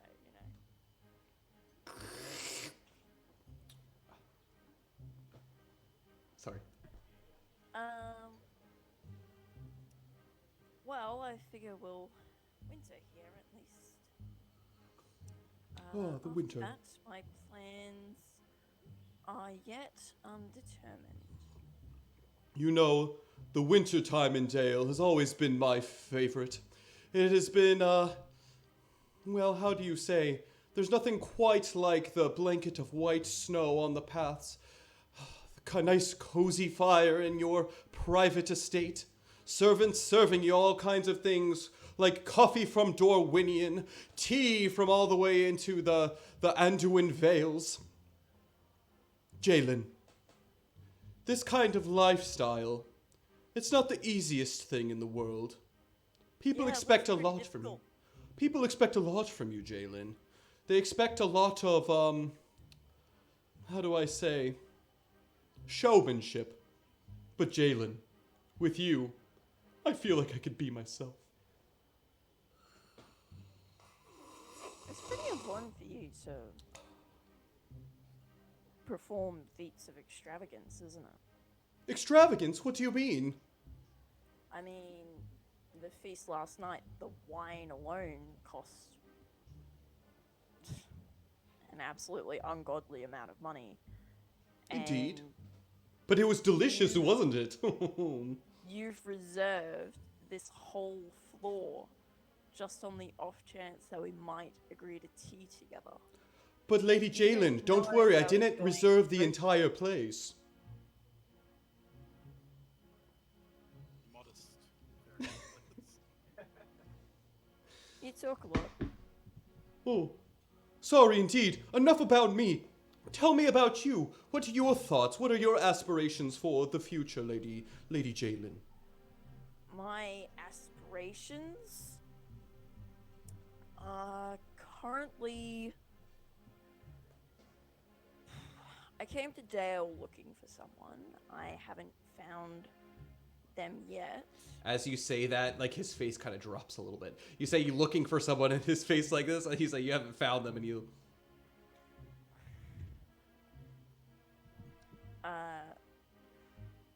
I was set a task by someone from the Breland, and I will not return to Bree until I feel that I have accomplished it. Those are my plans for the future.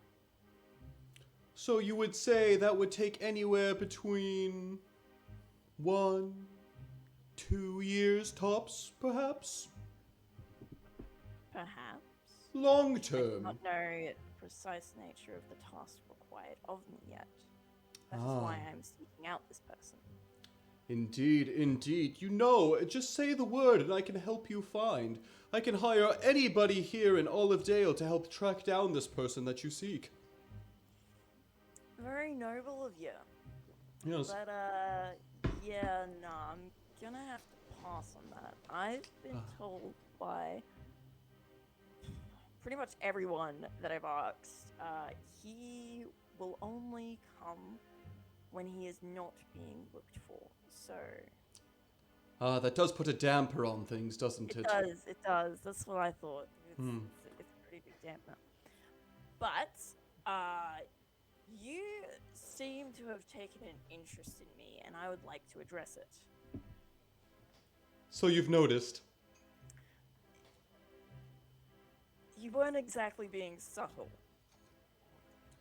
Oh! I see. Lady Jalen. Like, To be perfectly clear with you, a woman such as yourself is very difficult to find these days. Dale, while it is an old city, you do have to understand that it is a perfectly new city as well. Many of the ladies, many of the women here, many of the suitors that I could potentially have, they all were born and raised on the lake. Nothing against that. But they were not raised with the pedigree of what is expected of me as a merchant lord. You understand? And you, Lady Jalen, from the sounds of it, even if you don't come from extravagant wealth, and I will not pry, that is a very, not necessarily things that are, I'm not so interested in. But you do have the etiquette. You do have the sense of style. You do have the intellect. You have everything of a woman that I desire. You understand this, Lady Jalen, and that is something. That's a rare gift, very hard to come by. I have very high standards indeed. I do understand that. I do understand that I am one of a kind. Indeed. I couldn't have explained you any better myself. But because I am one of a kind, I will never truly fit in anywhere.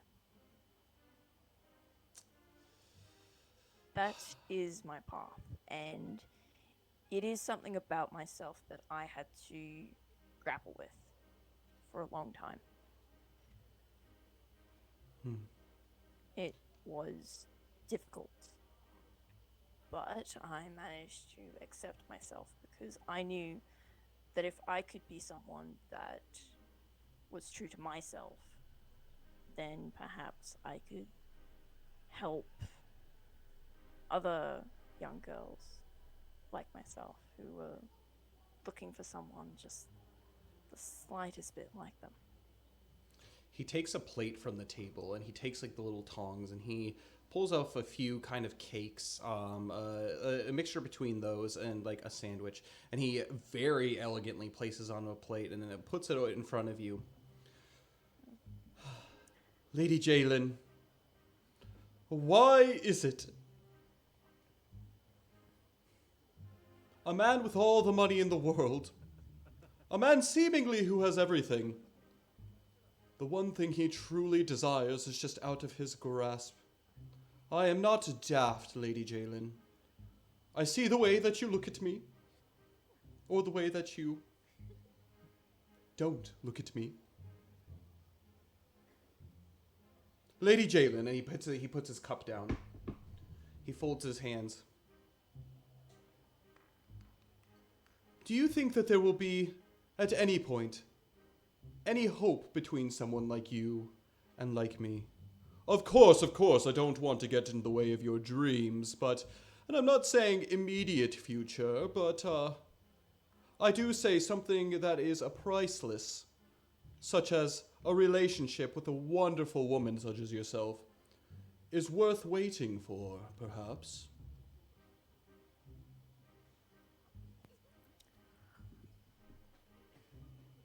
I hope so.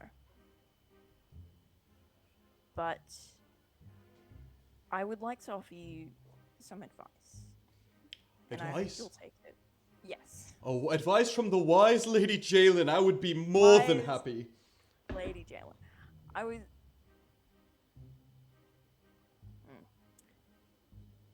Coming from a woman,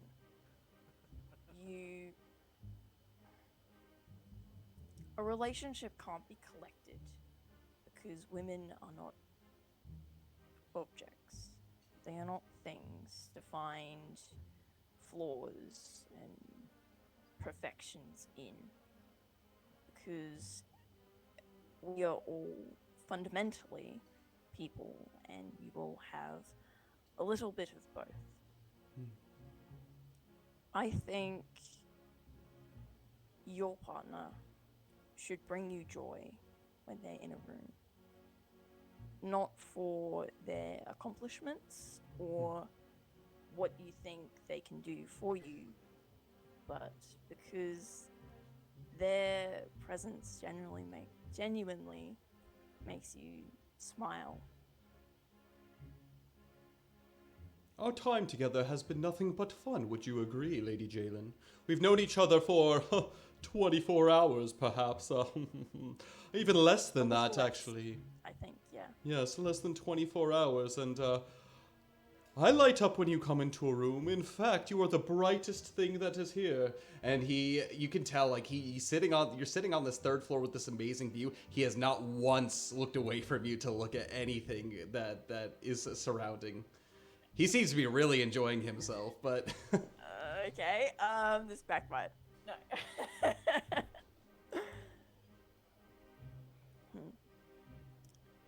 I suppose that leads me to my second bit of advice. A woman must reciprocate this. As you feel for her, so she must feel for you.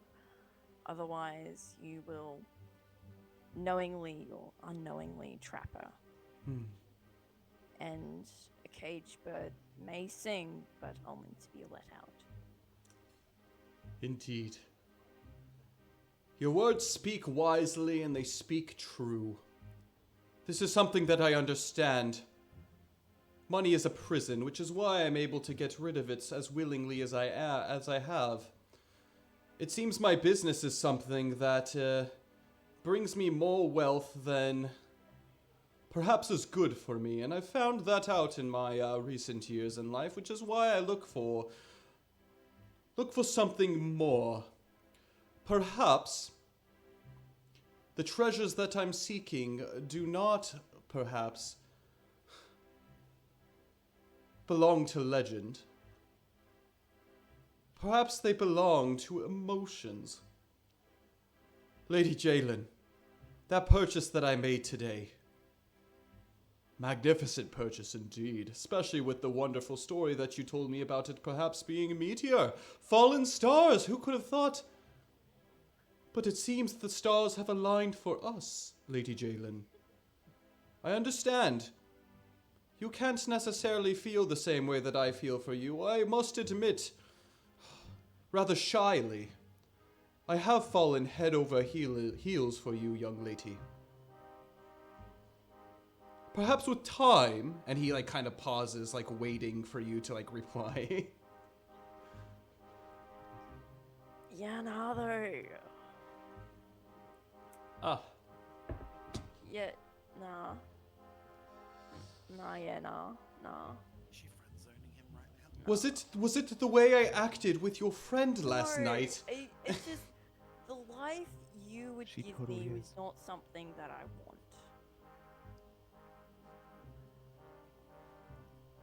It's not something that I'm capable of. I am well aware that I could be married and have a comfortable life, living the dutiful wife, the loving mother, caring householder. I Yes. grew up watching my mother perform those same roles. Yes. Think of what your parents would think of such a wonderful engagement, perhaps. Perhaps I'm speaking ahead of myself, but not only would we benefit between these things, but perhaps we could share this wealth of love. But Lady Jalen, I do hear you. I do hear you. He puts his hand on your hand on the table. I take that, as now is not the right time. But I don't think that should detract from our wonderful, wonderful day together here. All right. Why not then? Lady Jalen, and he raises kind of a toast. To Lady... Before I meet his glass, I will just like draw it back and say, I will say that I do not see a future with me loving you now or ever. And if you agree to that, then I look forward to our time together. And then I'll raise my cup. He waits for a second, actually, before, as you mention this. His eyes are downcast. He looks up and he meets your eyes. And you can tell that there's like a little bit of like tear welling up in his, like just below his left eye. To the ravishing woman. To the ravishing bird that cannot be caged. Here's to you. Here's to our time here. To the people of Wilderland. Who knows what the future will bring us? Who knows what lies on the horizon for the two of us? But I wish you all of the luck in the entire world. And I will say, to the one who will fall as head over heels for you, as you have done for me today. Chink. And Chink. that brings an end to the Lockman romance. An hour and 45 minutes later. I love it. I love it. So we're going to kind of fast forward here and go into essentially the fellowship phase. So as I had mentioned previously, the fellowship phase is something that it's supposed to be kind of a culmination of every adventure needs a break. It's not realistic in the world where people are constantly on adventure without any sort of break, and especially in Middle-earth, especially with the focus being so heavy on travel. Jalen, Theodric, Feanor, Valineth, you guys have traveled for some of you years, for some of you months, all across Middle-earth to get to where you are, and this is really your first opportunity to be able to take this vacation together. And as the winter starts to fall upon, you really start to enjoy it for what it is. For some of you, Theodric, you very, very rarely see snowfall. You see it off in the distance upon that graces the mountaintops. However, it's not something that you've really been able to see a whole lot, which is why you take the opportunity to train with Baradarok, which is why you spend your time enjoying the nature, enjoying the beauty, and enjoying the scenery that is around you. And it does do a good amount of quelling your spirit. Valineth, being from Rivendell, you have seen and you have made your way across the Misty Mountains from time to time. But this is something where... This is the first experience of snow time. This is the first experience of winter where you haven't had to look over your shoulder all that much and so it's given you the time to truly enjoy. Feanor, with you and Nymphiarion and helping out the people that are here within the city, it really does draw you to, affirming your ideals of, you are meant to be with people. But at the same time, there's something like deep down that kind of continuously prods you. You can't relax fully during this time. Your thoughts are always towards what's next, which probably is part of the reason why you're always just like, you give yourself these daily missions of going out and hunting and, helping. But every time you go out and you leave the walls of Dale, you do notice that there is a looming sense of darkness upon the horizon. And Jalen, as you make your way throughout the town, enjoying the things that you're doing, training, especially with Theodric, you notice that over this past year that you have been on the road, you reflect on what a journey it's been. You've gone through so much in your 20 years of life, and now in your 21st year, you are here in Dale on the completely opposite side of the world. You've not only grown so much, you've found friends, you've survived a lot. And your memories of Tad, your memories of your failures, while they sit heavy in the back of your mind and in your heart, and it's an inspiration for you to prove yourself, you've realized how strong you have become in the absence of all of that. And that's something that's encouraging to you as well. And so I'm going to one more time go over the kind of the short description of the holiday phase, and then I'm going to actually have a few mechanical things that are going to happen before we jump into the adventure, as it were. As the snowy months deepened, the dark of winter overcame the once bustling city of Dale, as festival goers took to the road to wander back home before the heart of the winter engulfed all of Wilderland. The company of adventurers settled into their winter routine in Dale. The streets were quiet, and most people staying indoors to keep warm. The only sounds were the occasional footsteps crunching through the snow and the soft crackling of the fires in the hearths. Fëanor, however, was always on the move, bundled up in furs and armed with a bow and his trusty steed Nympharion. He acquainted himself with the people in the commons, the waiting place for those seeking permanent homes within the city walls, living in nothing but tents and furs provided by the good people of Dale. But unable to stand idly by as these poor people froze in this bitter cold, he would venture out into the wilderness to hunt game, bringing back fresh meat and furs for those who had to ride out the biting cold and harsh conditions. He also spent time foraging for wood, bringing it back to the commons to help those who were forced to brave the winter in those tents. Jalen spent her days at the local tavern, the Missing Scale, joining the merriment and revelry of the people in Dale. She danced, she sang, and she laughed, enjoyed the warmth of the fires and the camaraderie of her fellow revelers. She would often be found out amongst the people, lightening the hearts of those of the great city of man in the dark days of the season. But amidst this merriment, she never forgot her training, spending her mornings practicing her swordsmanship with her companions, particularly with Theodric, who took the opportunity to fight and attempt to learn to control his bloodlust. Theodric spent his time tending to his horse Baradarok, honing his riding skills in the snow and ice. He also spent the time deepening his bond with his faithful steed, grooming and talking to him, ensuring that he was in top condition for any future travels. In the midst of this training, he kept pondering what the wise wizard of Roscabel had told him about prophecy, and the dangers of confronting prophecy too soon.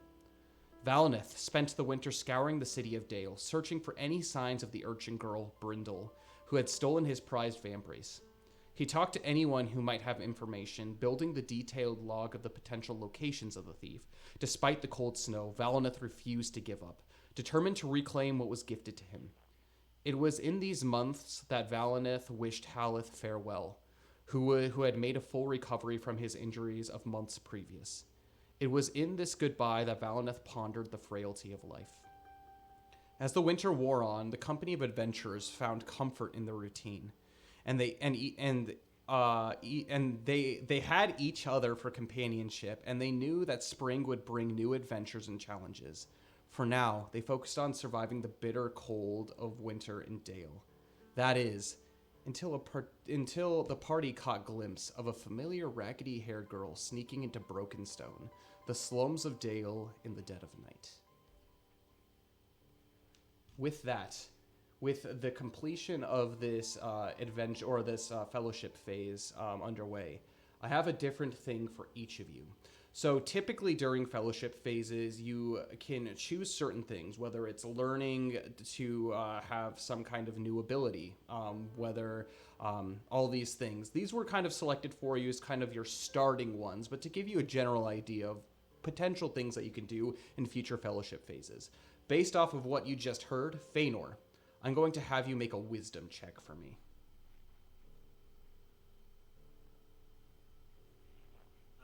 Unnatural 20. Unnatural 20. So, Feanor, during the next adventuring phase, you automatically critically succeed any survival checks that cause points of shadow that are not misdeeds that you take during your next adventuring phase. It only counts for your first one. And so whenever you and your party encounter an opportunity for you to potentially gain shadow, you can decide to use this, and what it does is that you gain the effects of the critical success, which means that you don't take any points of shadow no matter how awful whatever you experience is. Very strong, very good indeed. Jalen, I'm going to have you make an acrobatics check for me. Oh no. Jack of all trades, don't fail me now. Acrobatics. Here we go. 13. 13. So, as you spend your time out amongst the people, but especially with training, you've learned many things and all kinds of techniques. One of the things that you really pride yourself in is, well, maybe as far as brute strength, especially compared to Theodoric and Feanor, where you really excel are in your dueling speed.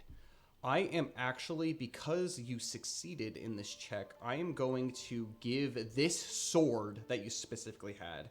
So this is something that you can equip to your weapon, as long as you're wielding this weapon. Certain goodies that you could potentially have. So you can choose either to gain for this sword while you're using it, the keen ability. Oh. Sorry, that's a lie. You don't get to choose, you just gain the keen ability for your sword, which essentially what that is for whenever you use your sword, critical hits will land on a natural 19 and 20, not just natural 20. So, and again, if you decide to change your weapon, so this is the weapon, this is the sword that Halbarad gave you. And so if you decide to replace this weapon in any way... Yes. Hubris? Yeah. That's nice. I like it. If you decide to change out of hubris in any way, this does not carry on to your next weapon. It only counts for hubris. Cool. Okay? Sweet. Thank you. Next, we have Theodoric.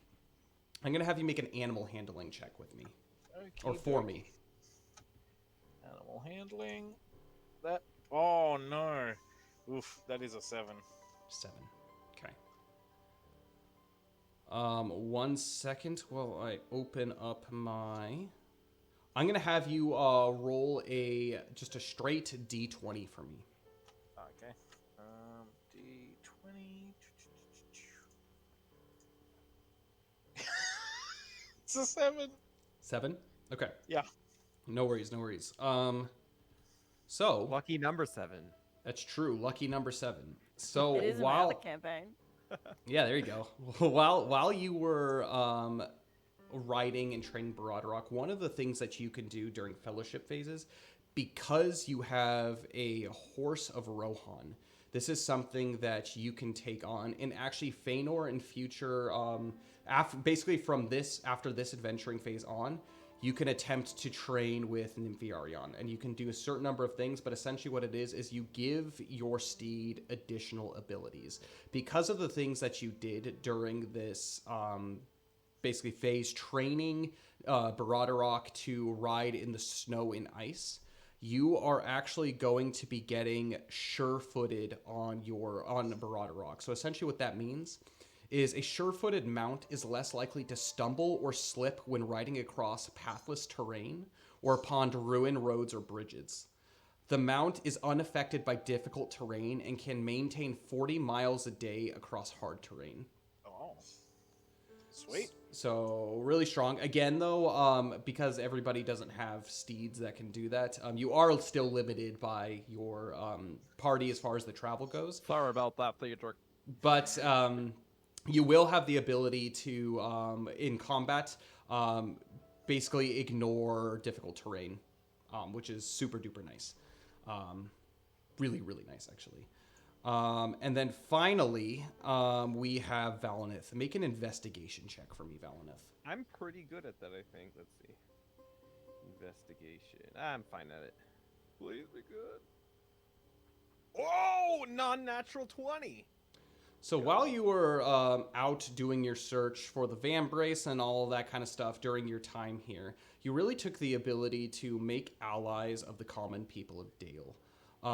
And towards the end of your stay here, you've not only helped people as far as with your healing skills and your ability for people who are suffering from sick, from cold, whatever, but just spending time with them and getting to know the people. At the end of your stay, the lot of them, they actually come to you with a number of useful gifts.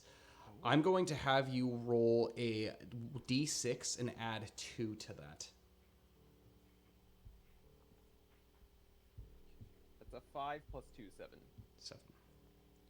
Okay, 1 second. All right.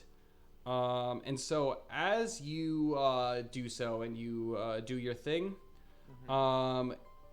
they give you a number of items. Things that you yourself are very shocked to be able to see. They're going to go ahead and gift you. Make sure you write these down. Yeah. 2 reed mace salves. These are already prepared from reed mace, and what they do is you every time you use one on you or another person, they recover 2 hit dice, which for this it's really broken, especially early on, because again you don't recover hit dice unless you have a long rest, which again, as mentioned, you only get those if you rest 24 hours in a sanctuary or if you complete a fellowship phase. So really nice. It helps to recover hit dice to you or an ally. You get 1 king cup flower necklace. I'm going to have you roll 1d4 plus 1 for me.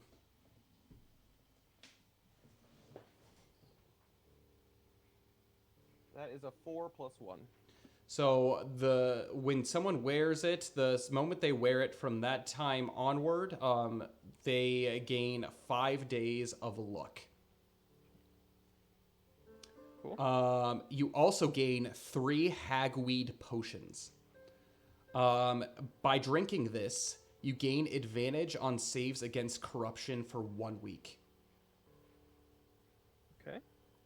And kind of a caveat to this hagweed potion, it can only be used per person once per year. So you have 3 of those. You gain 2 white water lily potions, which what that does is regain full hit dice value of hit points when recovering when you drink it before going to sleep. I'm sorry, one more time. It does what? Regain full hit dice value of hit points when recovering. Oh. And you gain 1 red water lily potion. Those who consume that gain +2 damage for the next hour. Dang.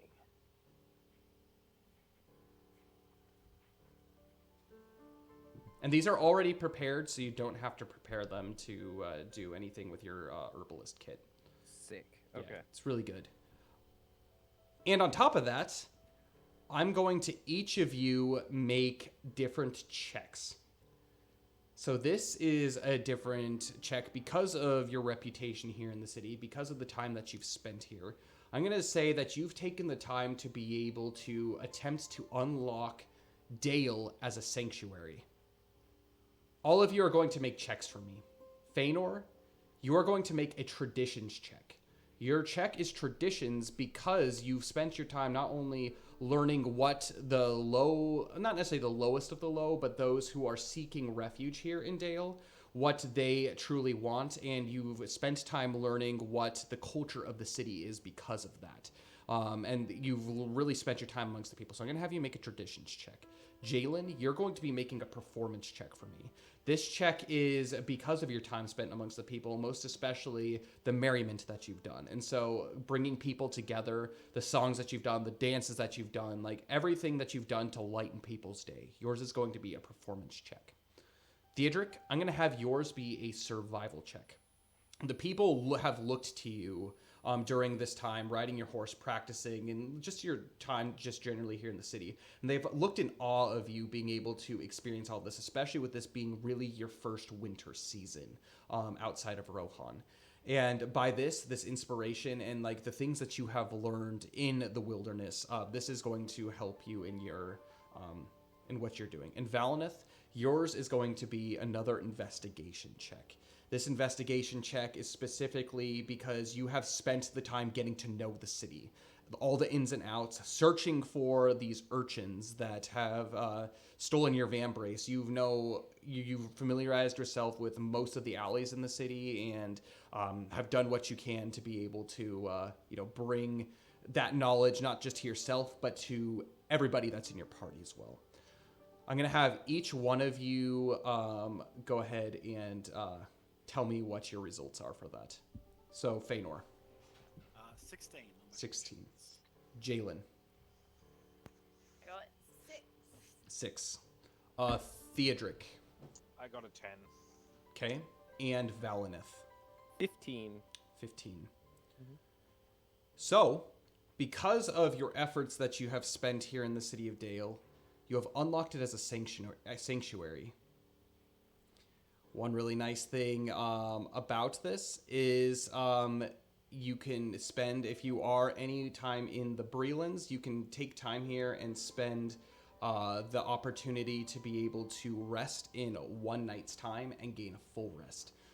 Super nice, really good. A couple of things that you still can potentially do, and these have been offered to you because of your works here in the city, is potentially in the future helping King Bard out with certain tasks, most importantly, serving on his council. If you do so agree next time that you visit the city, he can basically, if you wish to do so, sit on his council in order to make important decisions about what the current going on in the city and the additional region based off of the events that are happening. And he will gladly heed your advice, meaning any audience check if you wish to do so.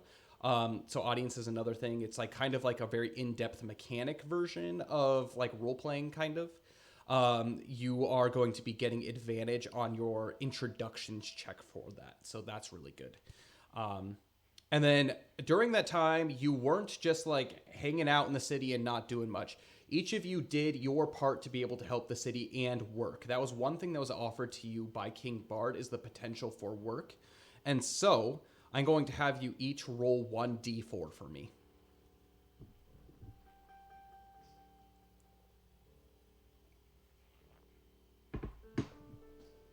I have swapped to real life dice because I'm being RNG screwed, and I got a 3. I got a 3. Okay, sweet. Good. I that's think good. the dice just hate you. You have the Will Wheaton curse. I know. D&D Beyond does not like you, my friend. Okay. No. Okay, Valineth, what was your roll? Oh, 1. He got a 1. Okay, Jalen. I got 2. 2, and then Feanor. A 2. 2. So Valineth, during your time, you didn't spend much time working. If anything, the work that you gave out for your healing abilities, you gave out for free pro bono. You not only did this out of the kindness of your heart, but you realized that during the winter months, especially when trade is a lot slower and there aren't as much going on, a lot of these people do struggle just regularly. Even though it is a relatively affluent city, there are those specifically in Brokenstone that you have met that have dire needs of this. And so because of that, you didn't ask for a lot during these 2 months that you have spent, 3 months actually, that you have spent inside Dale. You earned 2 silver pennies. Hey, you know what? Valineth wouldn't have asked anyway, so it worked out fine. Jalen and Feanor, you both did some, you did a lot just hanging out with people and doing your thing, but you also have spent your time actually taking advantage of some of the work. Actually, Jalen, you have done a good amount actually of teaching people how to dance. There are actually a lot of people who have come to you knowing that you have done a wonderful job, and they actually have asked Feanor as well. Wonderful job winning that competition, teaching their sons and daughters to be able to dance Dalish courtly songs. And so you have taken a small job at doing that. Both of you earned 5 silver pennies. And Theodric, not only had you spent time, honing your skills with Baradorok and whatnot, but this is the first time that you've been out amongst people. And so you've taken the opportunity to try a lot of things, trying to figure out what your niche is as far as work related. So you've dabbled a little bit in blacksmithing, just a little bit. You went and helped the smiths at Anvil Way a little bit. You've even helped on kind of watch duty for guards. You've even gone as far as to being a middleman as far as negotiations go. Whether that worked or not, you have no idea, but you got paid for it. And so, in the long run, after the 3 months of your vacation, of your holiday, you earn 12 silver pennies. Good money. And so, the party finds themselves looking into Brokenstone. And so I am going to actually we'll just have Valinith here. So you all are on your way back actually to the basically White Lane, which is up here where your housing that Bard gave you is. And you're making your way up, and you see actually an urchin girl kind of making their way in this direction towards Brokenstone. Valinith, I'm going to have you make an investigation check for me. Actually, perception check for me. Okay, I actually like that better. So it's fine. Oh, good. 17. 17. You see that you can see that you catch her just as she's putting her hood up, and it is the same kind of raggedy hair that you are familiar with. She is wearing something different than she was before. These look like clothes that hug tight to the body, almost kind of like, from your experience, almost like a ranger type clothing to where it doesn't get caught on anything. Something for like fast, swift movement. But this hair that you saw is undeniable. This face has been in your brain for the past few months. You have finally found what you think to be Brindal. Actually, what you're sure is Brindal. Theodric, Jalen, and Feanor are all with you. However, it is their opportunity whether they wish to pursue with you or not. Valinith turns to Feanor, because Feanor was there with me, right? Mm-hmm. And he's like, Feanor. What? Is that Brindal? Is that Brindal? Do I have to do a roll or something? Yeah, make a perception check. It's going to be at disadvantage because she's already put up her hood and she's like made her way kind of almost out of sight. Yeah, 17. 17. Yeah, unmistakably, yeah, it is. Oh, Jesus. Yeah, without saying any... She took bear meat. And your van brace, right? I don't know if she took my van brace, but I'm about to find out. And I say to Jalen and Theodric, as Feanor and I, I'm assuming we're sprinting in the direction towards her. Stealthily or not so much? Stealthily. We're trying to make ground, but obviously not pushing people over or anything through the crowd, if that makes Let's work our way closer before we have to potentially run all out for her. So Who let knows, me... Maybe she is just some urchin, and if we call her name when we get close, she may just stop to talk to us. So let me set up a little bit of the setting. There aren't people in the streets. This is winter. You are actually nearing the end of February. And spring is just on the horizon, but there is still like some snow in the streets. It is still cold enough, especially at this point of night. It's probably somewhere close to 11 p.m. at night. And so there are not going to be anybody on the streets. The only reason that you notice, and you both are for sure that this is Brindal, is the fact that there is nobody. Yeah, so however you wish to do that. Is there a way, like, is she heading down a street? She is. And so I can actually pop... I turn to Feanor and the group, and I'm assuming Theodric and Jalen both know the situation that's going on at this time. Yeah. I'm assuming we've talked Yeah, about absolutely. You I have turn ranted to me many a time. Oh yeah. He's very upset that he doesn't have his van brace, and he turns to the group and he's like, "So what do you think we should do? I mean, she's obviously alone. Should we tail her? You don't have a lot of time. If you don't make a decision soon, you're going to lose her. Is she heading towards 21? She has already passed it. So you spotted her. Valineth spotted her from here. And then Feanor, you spotted her from here. She's about to turn a corner. All right, where I'm just heading that way. I question to them, and then I see she turns the corner, and I just go quickly but silently and swiftly. Yeah. Feanor's going to like walk up to whatever the closest intersection is, like obviously like trying not to alert, and like you're not running or anything. He's going to wait till she turns a corner, and then he's going to try and cut her off. Okay. So he's going to run down a street and potentially. You're going to have to really be moving, because I'll use all my dashes and everything. Okay, because it is very icy, I'm actually going to have you, as far as this chase mechanic, it's not going to be like a whole lot mechanically speaking, but because you are going full out sprinting, Feanor, I'm going to say you're not going to be stealthy about this because of what you're going to be doing. You are on the other side of like a basically a city block of buildings. So she won't be able to see you, but she might be able to hear you. But first, I'm going to have you make a dexterity saving throw for me as you book it through the snow and ice. Can I also be following Feanor and doing what he's doing? Yeah, go ahead and make a dexterity saving throw for me.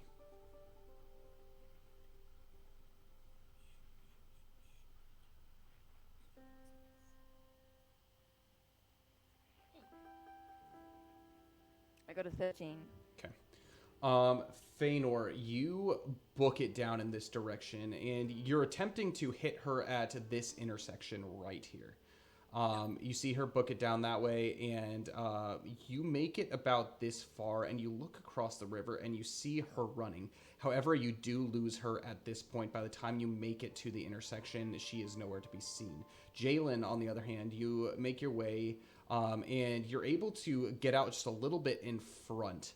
And you do see that she did not turn, as she most likely heard your footsteps come in the way. So from what you know, she went this way. So you blocked her off from going this way, both of you. Theodric and Valineth, what are you guys doing? So Valineth, are you just trying to move stealthily towards, or full sprint? I just want to follow her. I want to keep her in view, but if she's running, obviously, I guess I'm going to have to be running to keep up with her too, right? Yes, and so I'm going to have you do a couple of things. Right now, you can attempt to try to chase her. If you guys get within sneaking distance of her, I will allow you to make stealth checks, but you're going to have to make a dexterity saving throw for me as you start booking it. I'm actually also going to look back at Theodric and see what he's doing as well, kind of questioning, seeing that Jalen and Feanor went another way. Yeah, I guess I'm just going to follow along with Valineth. Dexterity saving throws for both of you. Okay. Oh boy, I'm okay at those actually. So. Digital dice are screwing me today. Oh yeah, let's go! Freaking natural 20. Okay, I got a 5. So It's fine, Theodric. Theodric, happens to the best of us. You've practiced in the snow and ice on your horse, but you're still finding your way on your feet in it. But actually, Valineth, you're able to actually tail her to the point where you're able to get to the point where like you can follow her now with ease, and you're no longer going to have to chase her, quote unquote. I'm gonna have you make a stealth check at advantage with that natural 20. I think it's a good thing. I don't think I'm great at stealth. No, remember you fell down a hill? Oh, yeah, it's true. Yeah, that's true. I'm not bad at it, and thank goodness it's at advantage, because I would have... Good thing it was an advantage, right? Yeah, but that doesn't help. With advantage, that's a 4. 4, okay. And I have a +2. Yeah. It's Sweet. spreading. Yeah. I'm sorry. I got a natural 1 and a 2. Sweet. Sweet. And I do actually want to call out to her as well once I get close enough. All right, yeah, absolutely, you can do that. And so Theodric, 1 second. Theodric, you just follow behind. You do lose Valineth around the corner, but I'm gonna say in order to catch up, I'm gonna have you make a perception check as you're listening to hear which direction they're going. Okay. 9. 9. You can hear it's quiet. It's not too difficult to catch. You hear the sound of footsteps, and eventually you hear Valineth calling. Valineth, what are you calling out? I see young lady, Brindal, perchance. And that's what he calls out. Like, kind of in a surprise. He's trying to act as if, like, oh, wow, fancy seeing you here, kind of thing. Okay. Like, noticing her, like, seeing... Make a persuasion check for me. God, You're heard, but we'll see how much that comes off as, why like, can't by Jalen chance. be doing this? Dear Lord. She's up kind of ahead. I know. Oh, Kind it's a of. nat 20. It's fine. It's a nat 20. You're stealing all of Theodric's rolls. I know. I'm sorry. She turns around and looks at you, and her hood's covered. You can't quite tell at this point that it is Brindal, but you're sure of it. She is completely dressed in different clothes. It is basically like a straight up, like almost like green looking, somewhat slightly dirty, tattered, wet, like almost ranger's garb. And she looks back at you and says, "Wait, do I know you? What do you want?" And she like looks like very hesitant, like she is going to like book it at any second. I didn't mean to startle you. I'm Valineth. We met the other day, and my comrade Feanor, he gave you some bear meat, and we were signing autographs. What are you doing out here so late at night? I don't know.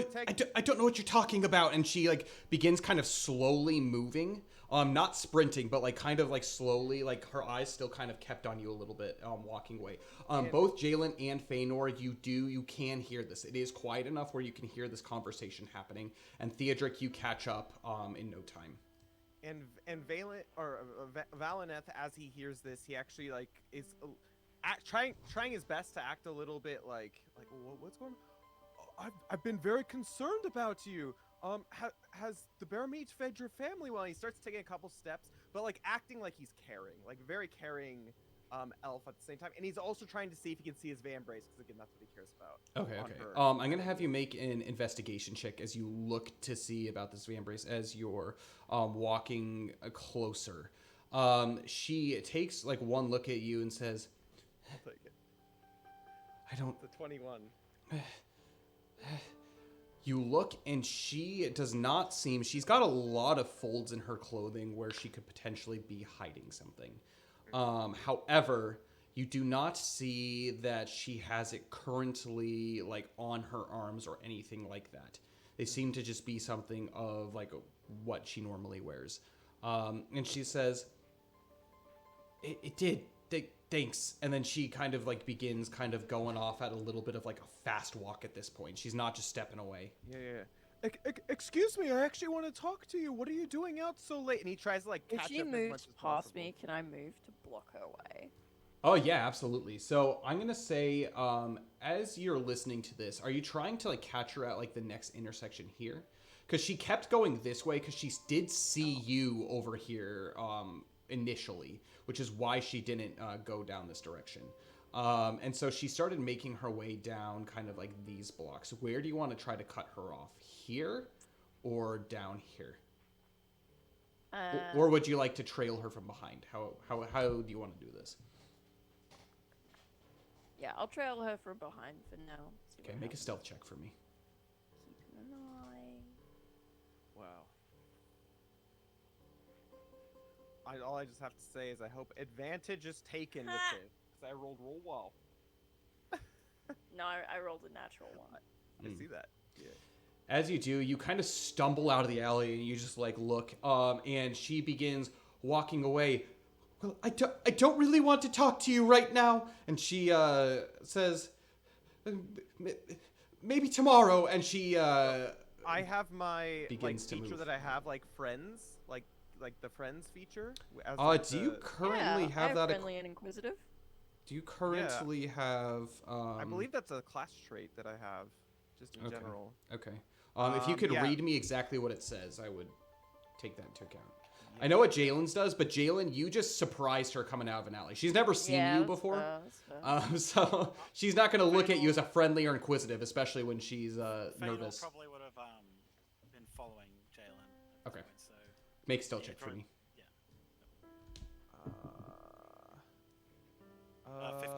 'Where would that be? I'm assuming that's under description. 1 second. Features and traits would it be? It might If it's a be. class one? Yeah. Yeah, it'd be. It's not a class one. It's a race one. I don't. Yeah. So Yeah, features that- and traits. If you scroll all the way down to the bottom, It's got like elvish dreams, eyes of the elves, Yeah. stuff like Yeah. that. so racial traits are below your class features. I think you unlock. There's like a friend to all that you unlock at level 9. Oh, that might be what I'm thinking about. Yeah, I don't see that. Yeah, I- you unlock that at level 9. So also, that's not. it's tongues of many people. I think I was thinking. Oh, okay, yeah. So you can kind of speak to anyone. So Yeah. okay. So Okay, never mind. not then, yet. Sorry. Okay, Sorry cool. about Yeah, you approach and she begins to actually go out into a run as Jalen comes like bursting through. Not a sprint, but she begins running away as she calls back, maybe tomorrow, as she runs away. Feanor, you do blend into the shadows. You see Jalen fall out in front of you and you kind of like duck behind a barrel, but you see, I'm going to have you make a decision. You can either go down this alley. It's going to be very difficult and the DC is going for the stealth is going to be high, or you can attempt to go back down here and cut her off. And then the DC will be lower. Yeah, I think Feanor at this point is probably going to still. Valineth seems to have been able to keep pace with her pretty well. Okay. He's going to try and go parallel almost and see if he can at least stop her from disappearing into this mass of houses and the districts here. If we can keep her closer to these larger buildings and larger streets, it's going to be so much easier to keep an eye on her. So that's probably what that's what he's going to do. And as you kind of start breaking off in this direction, Feanor, the kind of larger affluent buildings, like the first ones that were repaired during the rebuilding of the city, start to become smaller, and the slums start to become very obvious. Most of these homes have become Tudor with thatched roof, which is not common for these. I mean, it's definitely better than tents, but these don't look warm. And they don't match the stone architecture of the rest of the city. Would this have been somewhere that I would have been delivering a lot of my meats and woods and stuff to, along with the tents, or perhaps? So the tents were down here at 17. So this is where most of the people were. So it's quite a bit a ways. You would have had a chance maybe to encounter some of these people maybe in the market square, but you didn't make a concerted effort to make your way here. But you did notice dealing with the people who didn't even have homes. Right. So. And so, yeah, absolutely. And so, because the thing about the rebuilding of Dale is it's still being rebuilt. And so the people here in the Commons, they're just waiting until new homes are built. They're not necessarily poor, per se, where the people here are poor. They just need to wait to have somewhere to actually live in the city. So, yeah, you were supplying, their means to be able to survive the winter, where they kind of have a means, but they just... there's no chance for them to move out of this. But you do start to notice that it becomes just a mishmash of all kinds of buildings, and it's going to be difficult. If you do lose her, you might lose her in here if that's the case. So you keep your way kind of along the side here as you attempt to make... kind of have a river, but also another city block, couple city blocks. So you're just keeping an eye out across there. Valineth, you do continue to follow. Do you follow aggressively, running after her, or still kind of calling after her? Well, I'm gonna be calling after her. I'm gonna start if she starts being more aggressive, I'm gonna start following more aggressive. But I'm gonna try to disguise it in a way that sounds more of concern. Is everything okay? Where are you going? Any way I can help, kind of pursuing her in that sort of. Make a persuasion check for me. This is gonna be at disadvantage. Yeah, and honestly, it's more so with the attempt to slow her down and make her not sprint, if that makes sense. So, well, while I know Feanor's running more in the slums and stuff, are there any signs of any guards or anything that are in this area, or even some on patrol? This area, no. Actually, this area looks very empty, and you can see that not a lot of people have walked through here recently with the snow. As in the area that you were previously in, you can see some footsteps right here and there. There's no footsteps at all in this area. Valnith. With disadvantage, it's a 12. 12. She doesn't necessarily slow her pace, but she doesn't pick it up, and she just says, "Just leave me alone." And you see her actually bolt, take an immediate right, and she runs right into Feanor. All right. Do I see this? that she You don't runs- see her bump into Feanor. You just see her. I guess technically she takes a left. Okay. You As just she see her takes take a left.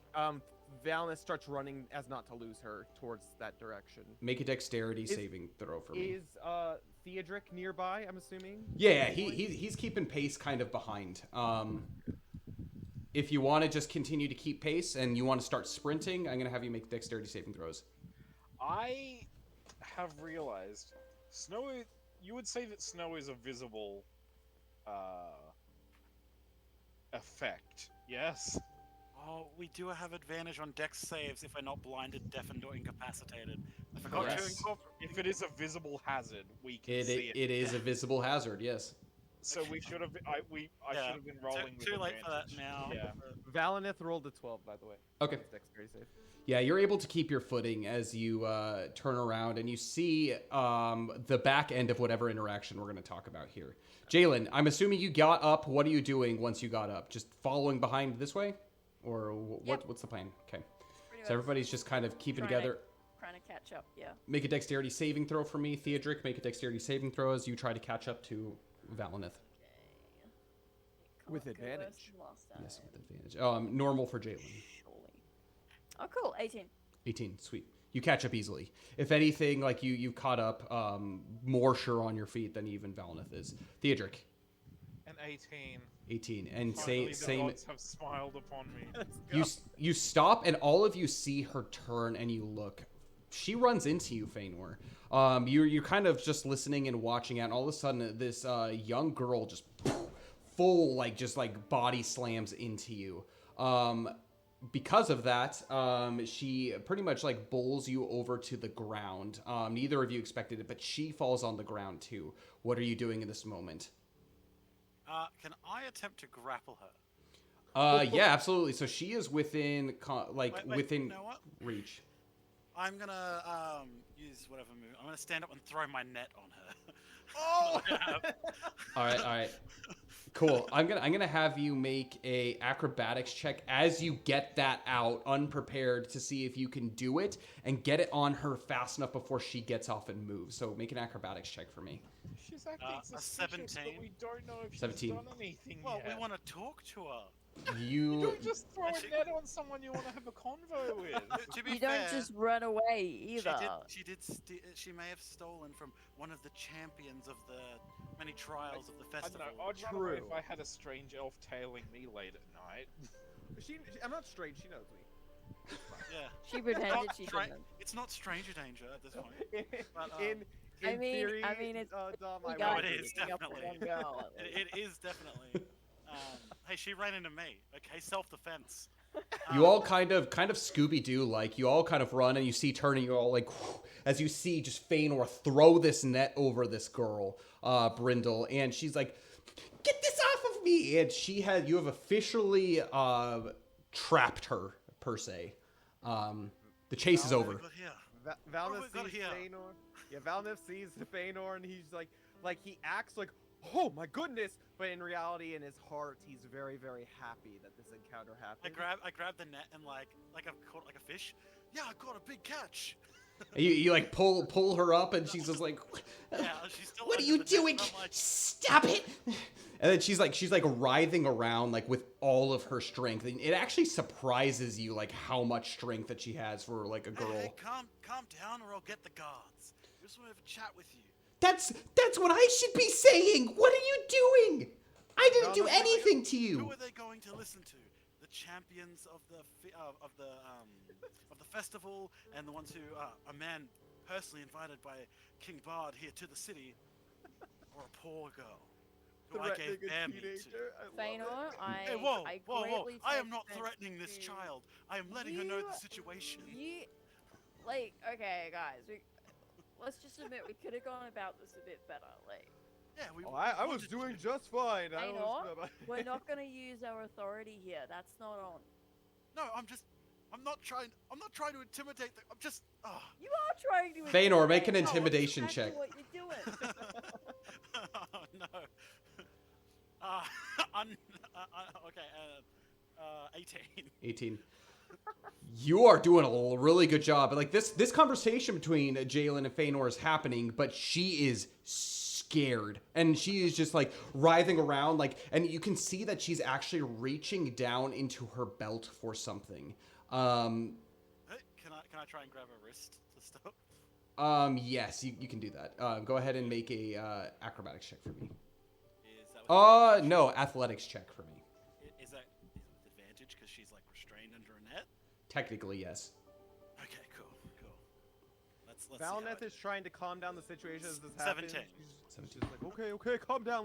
Let's be cordial, everyone. You grab her wrist as she is mid grab, reaching for a knife at her belt. But you grab it and she's no longer able to like actually like pull it out. And she's just like, get off of me, please. I got nothing for you. I swear. And she just like is like looking at all of you just in like absolute terror. Okay. Does she Okay, swear on the precious? Brindal, look at me. Brindal, I want to crouch in front of her, like still holding it. Look at me. You remember me, right? I was with Valineth. I gave you some meat. Why would I mean you any harm? Yes? Why would you throw a net on me? Because you were running away, and we believe that you may have been in the possession of something very important. I just told you I don't have anything. And you like look at her and she looks more starved than you saw her 3 months ago. Like she looks like she is barely getting by. How have you been doing these last few months? I heard a little bit of what Valineth said, and you said that your family was doing okay, but the condition that you're in says otherwise. We can help you. That's what I've been doing all winter. I've been helping those affected by the winter. We're just concerned is all, my dear. And Valneth kind of kneels down and like tries to put a comforting arm on her shoulder if he can. She kind of winces away as much as she can inside a net. Here, What am I supposed to do? What am I supposed to do when it's this cold? I can't even remember it ever being this cold. Of course, I'm appreciative for the meat. You've helped my family live. But what can I do? What can I do? I'm the ones who are supposed to provide. And she just like goes on and on. Just let me go. Let me go. Let me go. If you sit still, I will remove the net, and then we can continue talking. Make a persuasion check for me. Valneth is I'm doing not the great. John Travolta meme, just kind of like looking around, like, I don't know what's going on here. I don't know how to deal with children. Like, It's a 16, Okay. and basically, as I take this net off, I'm also going to take off my coat to put it on. Okay. You do so, and she's calm enough. She's eased up enough where she's opened her grasp from her dagger as you take it off, and she doesn't lash out. You put your coat on her, and immediately as you kind of like feel, even through her clothing, you can tell that her clothes are absolutely soaked. You could tell that she has just been spending days upon days outside in the cold, and like her skin not skin, but her body feels frozen and feels clammy. And she, as you look at her, like almost to the point where like she is like pale as a ghost, and she's like shivering, like to the point where she's just like looking at you, and you see that there's like tears that have just been like smeared, not current tears, but tears that have been smeared upon her face that have left like kind of streaks in like the grime and everything that's on her face as well. Brindal, where is your family? I believe that this night we may be able to help you at the very least get out of some soaking wet clothes. And like I said, Valineth just wants to talk to you. I'm sorry for what happened and for this little ordeal, but he's been looking for you for months. So I'm sorry that it went this way, but we truly mean you no harm. I don't think my family is the kind you'd want to meet. Well, if you do not want us to meet your family, come back with us. Jalen, how far to the missing scale? It's across town. Yeah. It's a little ways away. well, how rude of us. I apologize, Brindal. These are our companions. Maybe you know of us. We were champions at the festival that happened. Mate, not she too doesn't long really ago. care about right now. Right now, she's just focused on surviving and getting out of this situation. Well, I just that think we it's put her in. it's rude of courtesy, Jalen. I must introduce. This has gone Yes, beyond rude. Okay. Right. it is It's gone ruined beyond that We rude. have down her. directly threatened and her. We need to make Valineth- sure she feels safe right now. Okay. Valineth is actually gonna stand up and bump heads with Jalen on this. Actually, he's not gonna like just take this standing still. So okay, I'm confused. What are we? So Jalen on one end is like, all right, we just need to take care of her and get her somewhere warm.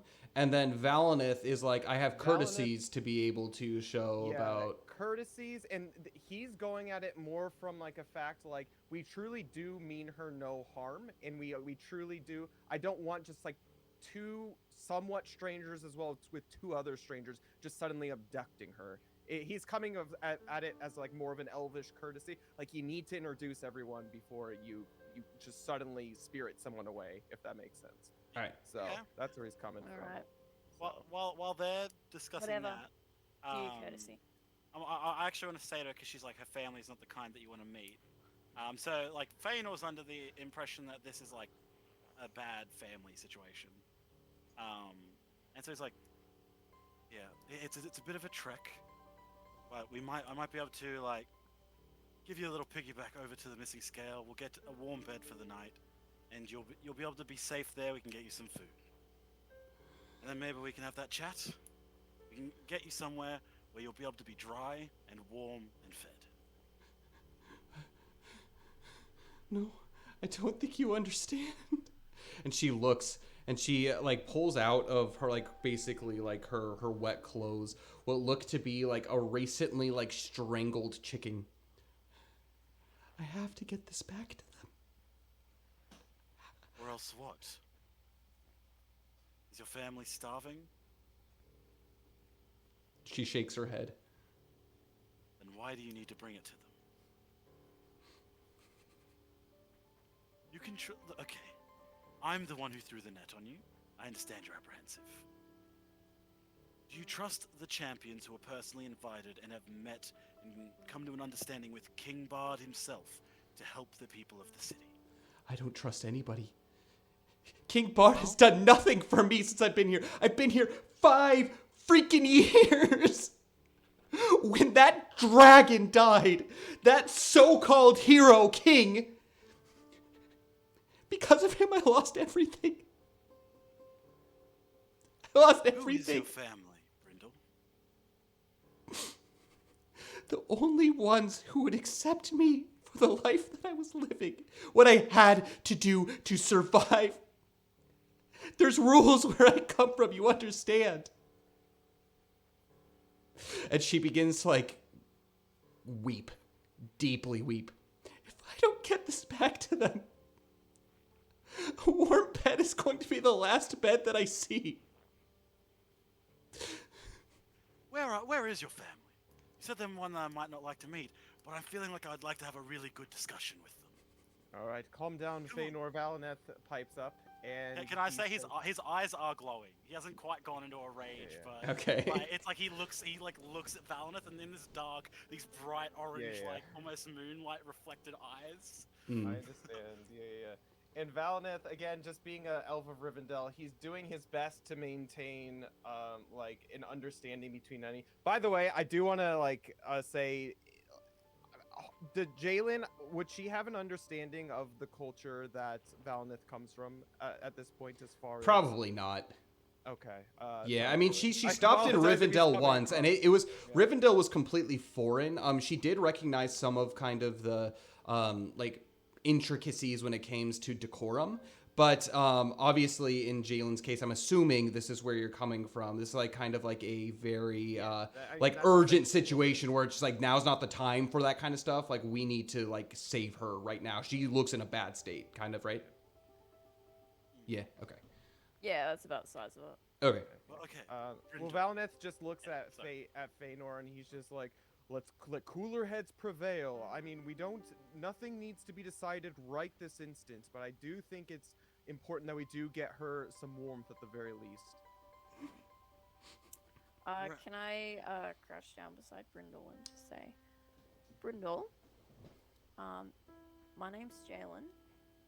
You know me? You know of me. I've been around. Look, She shakes her head in agreement. you said that we might be able to chat tomorrow. Is there a time or a place where it'd be better for you? We could meet up, have some food, some blankets for you, or maybe another chicken if you need it. She looks kind of like wondering if she can trust your words. Make a persuasion check for me. Okay. Thank goodness it's you. It's all me, baby. Persuasion. Slightly better now. Okay. That is a 13. 13.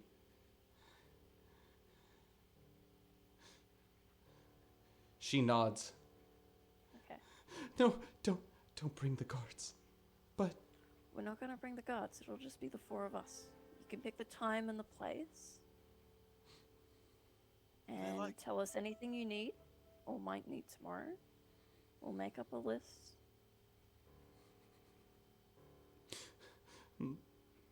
she thinks about it.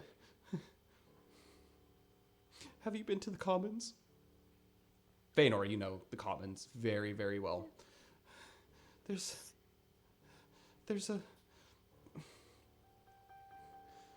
a small park that's there.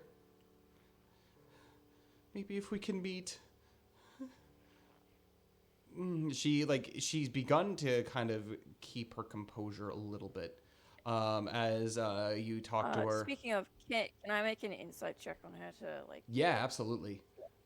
Yeah, and check sh- if she mhm. not leading us astray or anything? Insights. any time in the evening would be okay. Any time past 9, I can't. I have to be back by midnight, and I've got jobs to do. Yep. Is there anything we can bring to help you with any of these jobs? Anything. Food, Okay. money, anything. Brindal, Alright. would bringing something like this cloak to whoever's asking you to do it be something that would gain you some favor with them, at least for the night, especially in. Favor with them? No. If I'm lucky, they allow me to keep it for the night. Can I borrow it for just a second? And he just wants to like grab a corner, and Feanor's going to actually scratch, like into like the, because it's probably just like something that he would have made himself from the winter hunting, like some like big like deer pelt or something. So something that he's cut himself. He's going to scratch his like initials into like the inside inner skin, one with like the tip of his knife. And he's like, give this to the one who gives you the most trouble. You know. We'll see how that ends up. You can tell us how it goes tomorrow. She shakes her head. Are you gonna let me go? Yeah. Yeah. You're free to go. She stumbles up and she runs into Brokenstone, and she And disappears. Val- look As a back note, at the group. I did get a 10 for my insight. Can I? Yeah, glean absolutely. anything?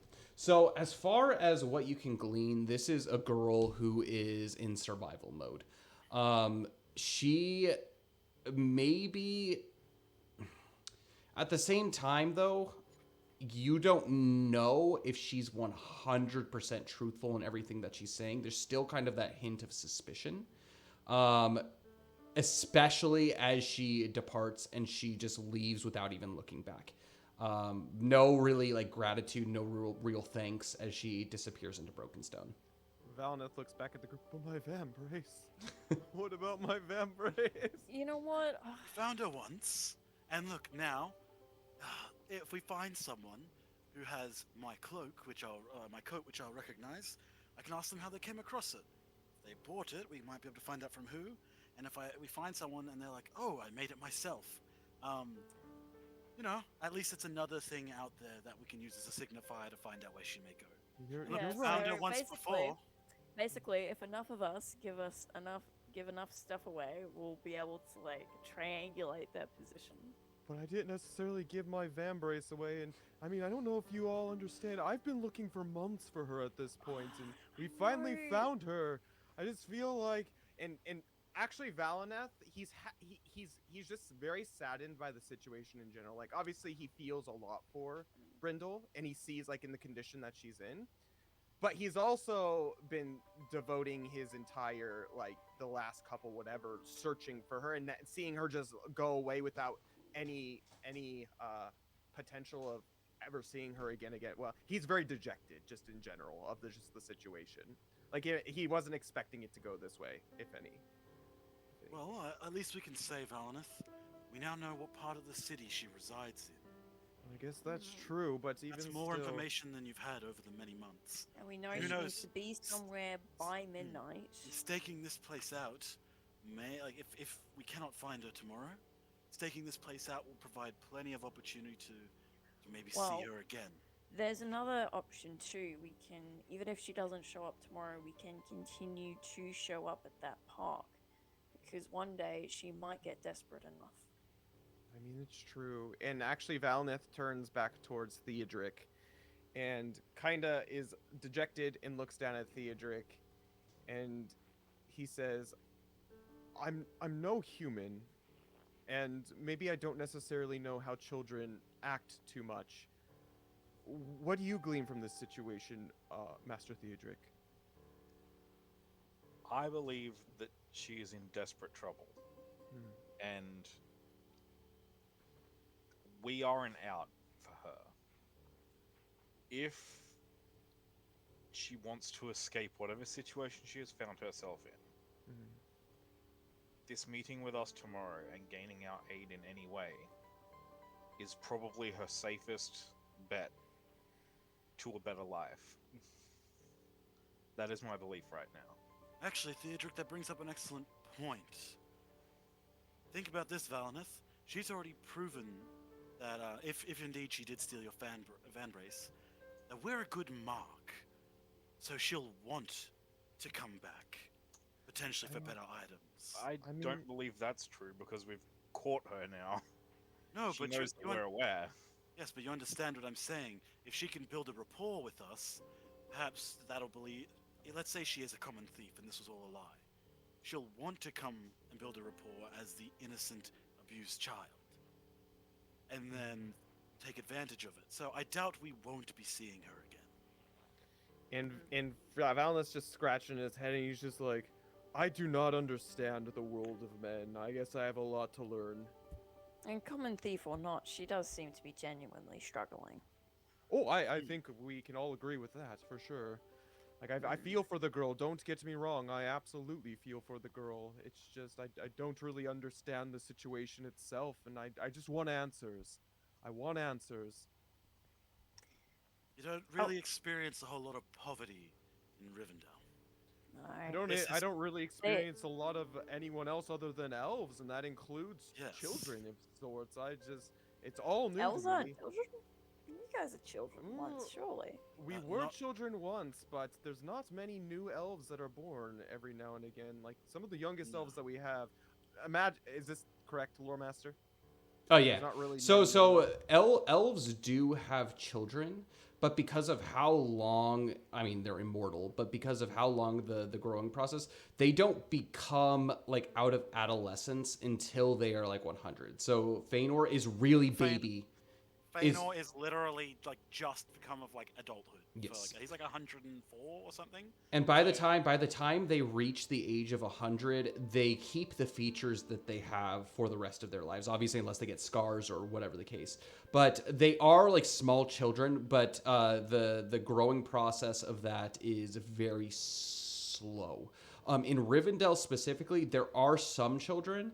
And actually, Valineth, the only child that you can really think of recently is there is actually a man who has been living amongst your people for a little while, and he was there in he was there. You've actually helped him in some of kind of like his healing arts and as he's kind of learned, but like that's going to be your probably best guess as to like what a child of man would be like. But this guy seemed extraordinarily curious, and for some reason he picked up on everything that you were teaching him very well. What would his elvish name be? You know him as Aragorn. Sorry. I'm having a moment here. Love me some Aragorn. Having myself a Yeah, but moment. the thing is, you have no idea why he is there. You only know that it is just a random boy who was delivered to him because his father had perished, and he is essentially being raised by Elrond. So he's like being treated as like a son to Elrond at this point. I'm sorry. This is above game. I am absolutely fanboying right now. Having such a good You time with it. fanboy every session. This is not because it's normal. all This is not good. news. I love Lord of the Rings. I'm sorry. It's one of those things where just as an aside before we get back into it, one thing I really love about this campaign just in general is the fact that I can participate in a world that I grew up loving. I mean, this is fantasy forged for a reason, right? I've been forged by fantasy. My first introduction to fantasy was Lord of the Rings. So for me, this is a whole dream come true, being able to role play in the world of Tolkien itself in Lord of the Rings. So sorry. I know it's every session. And meanwhile, I haven't even read the book. It's fine though. It's okay. Haven't even watched the movies. That's They do a lot okay. of walking. They do a lot of walking. True, Yeah, true, from you're what not I wrong about understand, it's mostly walking and singing. Yeah, which is why in this game the adventure phase is a lot of walking and encounters and stuff like that. But Spider, you at least know Aragorn, right? Yeah, I know some of the characters. Yeah. But I know the plot Anyways. vaguely. Yes. Yeah, that's true. But this child, he seemed very independent himself. He's not at all like the children of this town that I've seen. I don't know. I just don't really understand men, I guess. Maybe you'll have to teach me Jalen and Theodric, because I don't understand. Sorry. Hey, what am I? I've lived Well, you're amongst an them elf. for years. Well, I know. I feel but more you're... comfortable around them than I do my own folk. Yeah, I that's a know, good but look point. at those ears of yours, my good sir. I don't know. Yeah, but just because he's like an elf doesn't mean he's like Maybe a gentler introduction into their customs. grown into the culture. You know. Well, I hope to become more worldly like you, my good sir Feanor. Yes, by the end of our adventures, you will become me. Just like everyone, let's take a monumental moment to see Valineth. He's going to dress and have his hair cut like this. He's going to be a young elf again. Going through a rebel stage in his he's in his 700s, but you know how it is. This As deeply long- hurts Valineth Okay, to his I'll core. tell you what. Yeah, Valineth is sitting here like he's being pleasant to Feanor, but deep down he's thinking of, oh, what a child this elf is. Do I want to go Valineth, back in time? Don't worry, Valineth. I'll make a real elf out of you. Let's get down to business. Us elves love ourselves some good old music. Does anyone have I any will shears? take We can anything. start by Okay, cutting the I will hair. take anything. Just don't stop saying huzzah. That is my one stipulation. No, Huzzah! Well, of everyone's course, a that's cu- the Elvis. Go ahead, Theodric, yes? Everyone's adopted that. That's not his thing anymore. Well, that's actually Sindarin for good sport, good sport. It's the Oh, polite, now I it's the don't like it polite way anymore. to it's I the love polite it. way to say good sport. How do you say get wrecked? Get wrecked is like Ouch. get wrecked. Oh wow, it really? transcends Because I always language. thought it would be more like KO or something like that. Dear Lord, oh gosh. All right. I love it. All right. Well, I We've guess gone way off track. it's fine. It It's fine. happens. Well, I guess we're meeting her tomorrow. I guess. What should we do? What's the plan for it? Well, maybe we Um, bring small things that maybe we could buy ourselves for quite cheap, but that someone Yeah. with no money wouldn't have any access to. I don't want to invest too much into this just yet. If it helps find your we van need to bracelet, get her a well, nice, like, waterproof set of clothes, I think. Yeah, but from what she was speaking, she kind of isn't getting the lion's share of what she brings back. Yeah. If that is but- even the true case. Yeah. Unfortunately, it seems like she doesn't have my Vambrace at all. Unfortunately. Well, maybe through her we can find who does. We can follow the trail. This isn't nothing. That's a 9, Robbie. Good number. It's a good number. It's higher than the 7. Not as high as a 16 though. So, Not as anyways. high as- It's like way in the middle. It's just above. Yeah. Just above the middle. Yeah, it just passed an average check. That's great. You didn't pull Above average. bad fortune. You pulled small luck. Yes, sorry. Yes, and so you guys kind of go and think about the things during the night and figure out what you're going to give. I'm going to actually have you guys tell me exactly what you are going to spend the time maybe giving her, and then what time you want to meet down at the Commons in order to meet.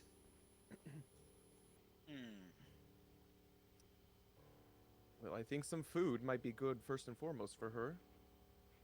Yeah. Theodric, what do you think? What kind of Some hot food Rohirrim if we can gifts manage it. do the children like in the world of men? Theodric is practical. The first thing that has come into his mind is new boots. Always. They were made for walking. Exactly. Ooh.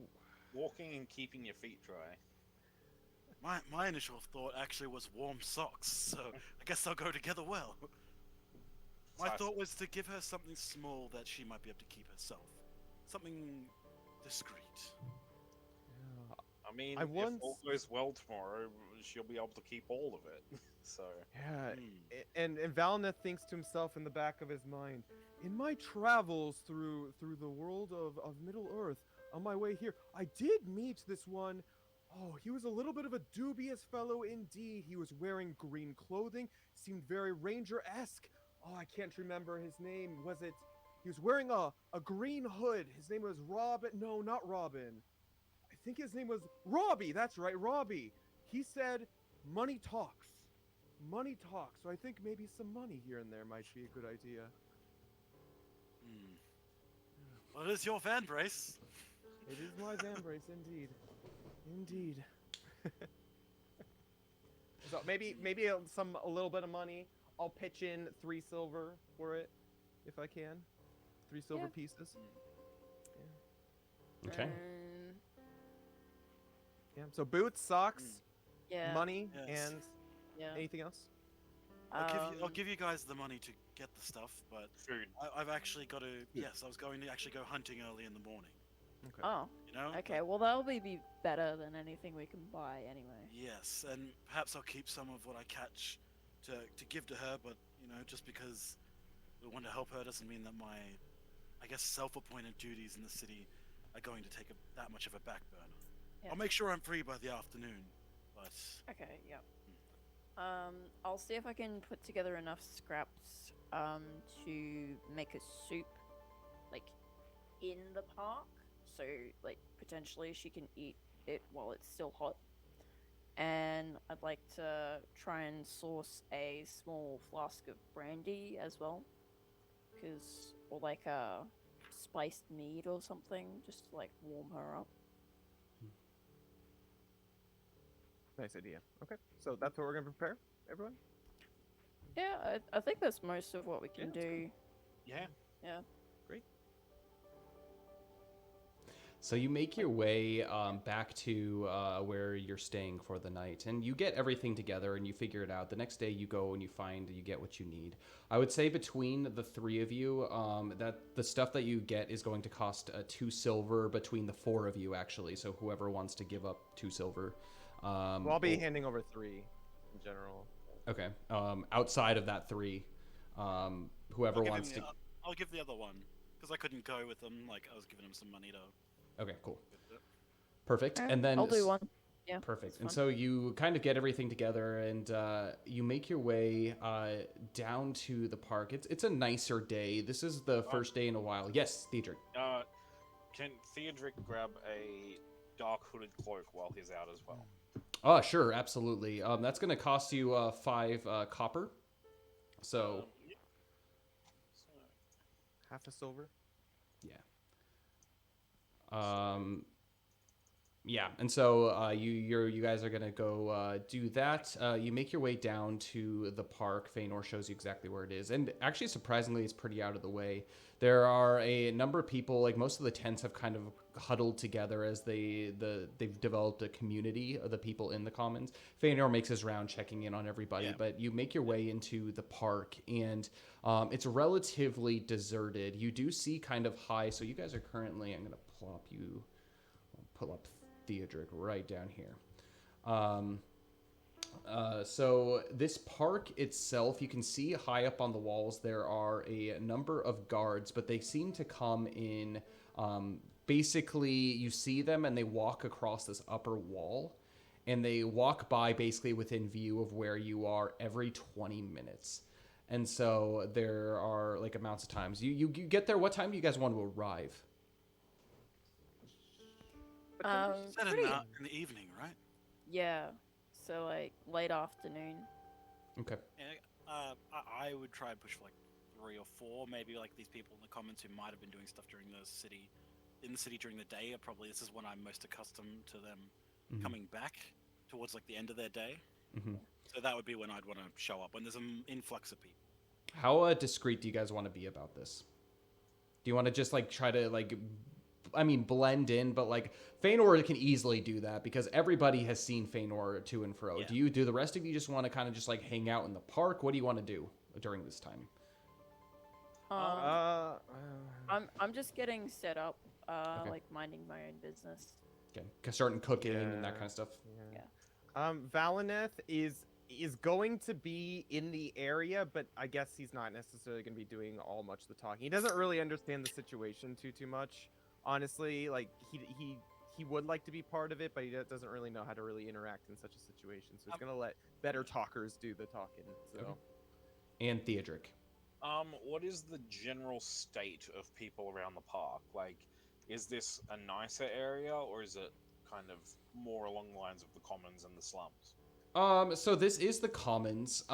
It's not necessarily slummy. They've actually done a really good job of keeping it pretty clean. And these people are treated really well. The city does actually a decent amount to be able to help these people. As mentioned, they do bring furs. They're the ones who provide the tents and everything for these people. And so there are like a decent number of like guards, that kind of stuff that come by, pick up any like trash or anything that's through. So it's nice compared to Brokenstone. But also this is like a main part of the city that, is relatively, being here and just like hanging out here is relatively inconspicuous. Does that make sense? Yes. It's a park. Okay. So. Okay. Theodric is going to be wearing his new hooded cloak, and he is going to sit down underneath a tree or something discreetly and people watch and just keep an eye on how things are. Okay. And see if he can spy anything fishy going on. Perfect. Can Feanor actually, while he's like handing out food to these people, because he's probably gotten used to seeing the same kind of faces, and people have like shown him the kids and stuff over like the hot winter that's gone so far. Can I actually ask about Brindal?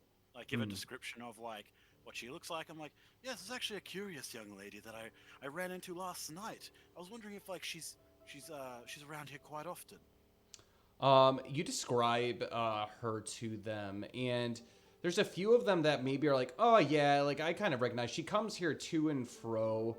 I'm gonna have you make a performance check as you do this. So the reason I'm having you make this check is you're trying to glean more information without giving too much away, and so you're trying to talk about this in kind of like a common generic thing. Very, very casual. Like I saw this lady. Like.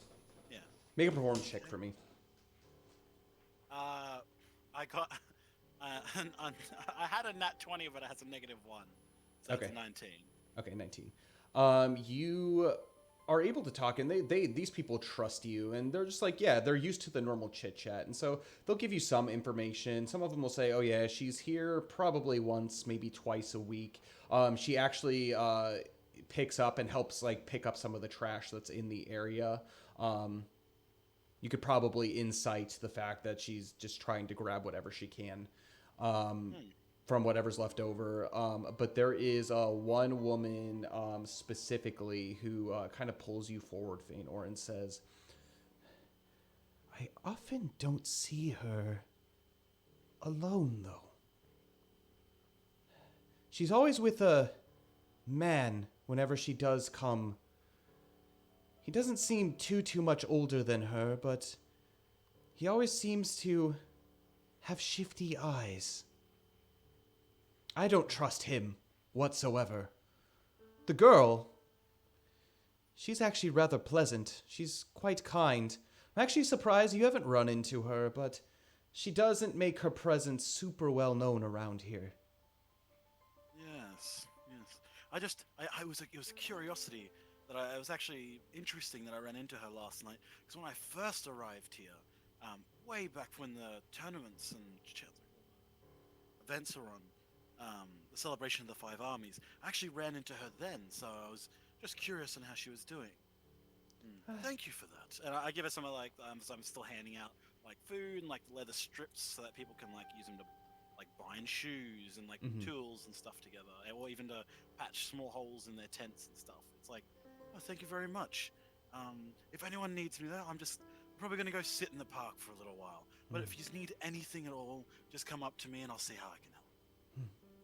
Thank you so much, Lord Feanor. It's very happy to be able to have you, and hopefully you stay for a little bit longer. I mean, the weather is getting warmer, but it is thanks to you that we've been able to survive such a harsh winter, so thank you, Lord. No, it's no worries, and don't feel the need to call me a lord. I think I've told you all quite enough.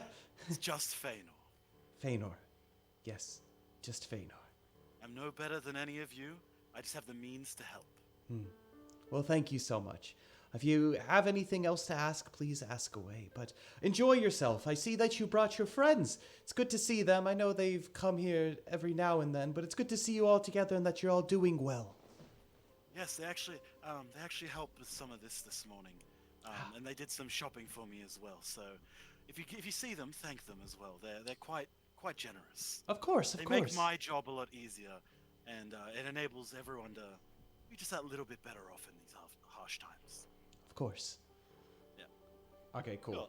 I'm just gonna probably like wander over to where Jalen is cooking. Okay, perfect.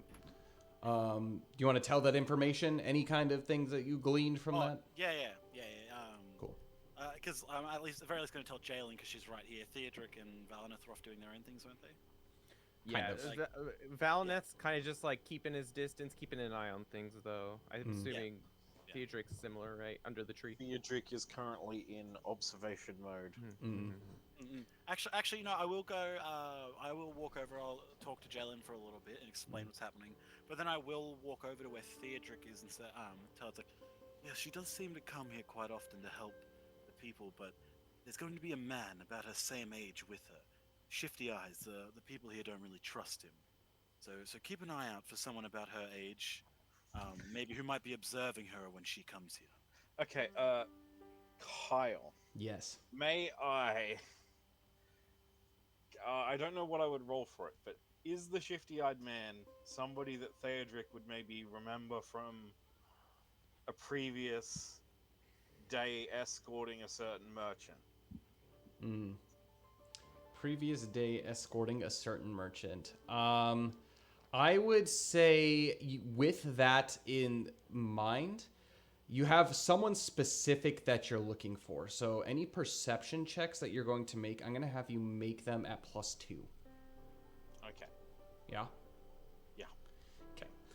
And I'm assuming that I know where Valineth is as well, so I'm probably going to kind of discreetly make my way over and let him know as well to keep an eye out for them both, or even if they're separate, because this guy might try and come from another direction to be like almost like watching her to find out what she's doing.